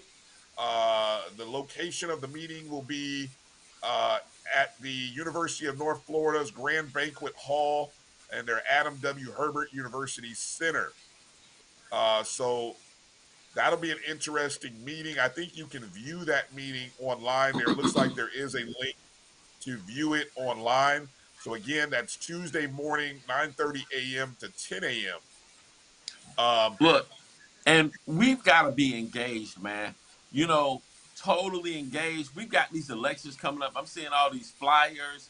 I want to really know what these people are talking about because, I'm all for people running for office and stuff, but our National Alumni Association has to make the shift from just doing parties. And I love the parties. I love what Greg has done, but it's really time for us to go to the next level. This is an election year, which means that the people that we put in office, both for the FAMU National Alumni Association as well as the state government, even around our state, are going to be making decisions for our HBCUs over the next 4 years.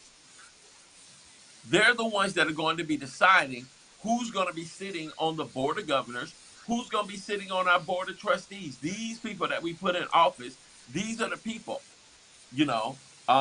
and we don't have time to really play a whole lot of games. I want to know that the person that we put in position to be our National Alumni Association president is valid. Like, I want to hear the agenda. And in that agenda, for me personally, I want to know that you're going to fight for us. I want to know that recruitment is going to go to another level. I want to know that you're invested and connected with what's happening with athletics. And I want to know that we can get the scholarship money, find different innovative ways to get more people involved so that we're not sitting on the sideline and then being reactive instead of proactive about how we can assist FAMU going to the next level. Kelvin, any final words here before we close? No, sir. The sermon has been preached. All right, well said. Want to remind everybody, don't forget the Oscars Sunday, being produced by FAMU's own Will Packer. So it'll be interesting to see.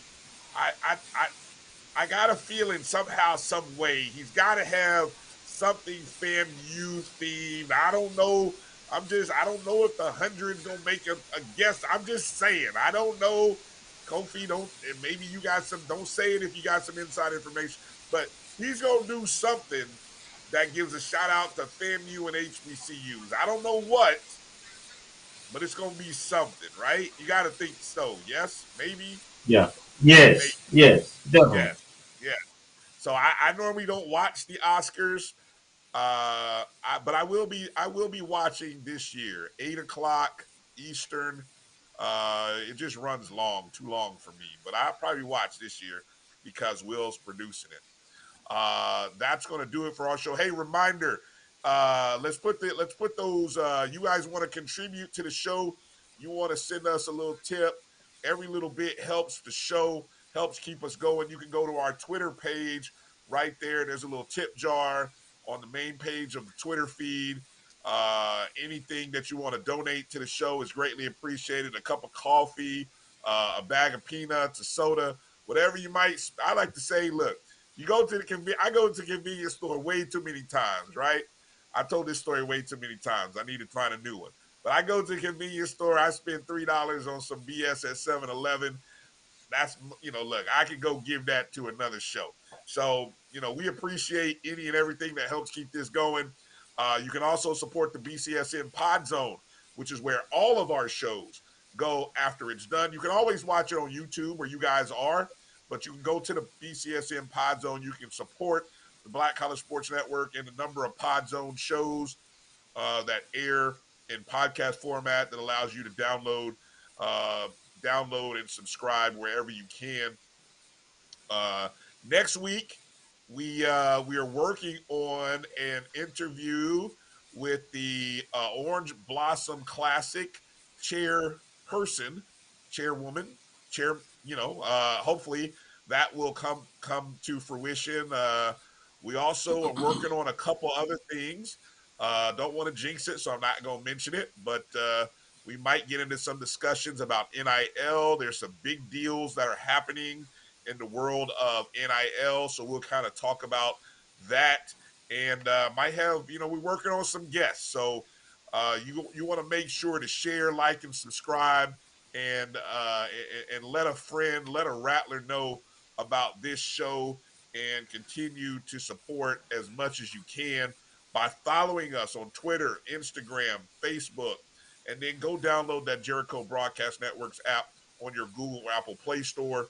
Just search MyJBN or MyBCSN. We want to say, again, special thanks to Coach Riz and also to MJ Randolph for coming in and joining us, man. Great conversations. Go back and watch it, listen to it. Go share it with a friend if you can. That's going to do it. Thanks to our producer, Melody Lucas, for Kofi Hemingway and Kelvin Rozier. I'm Brian Fulford. Thank you for watching the O&G StrikeZone. Rattler Nation, be good to yourselves. Be good to each other. Make sure to strike, and strike again. Peace out.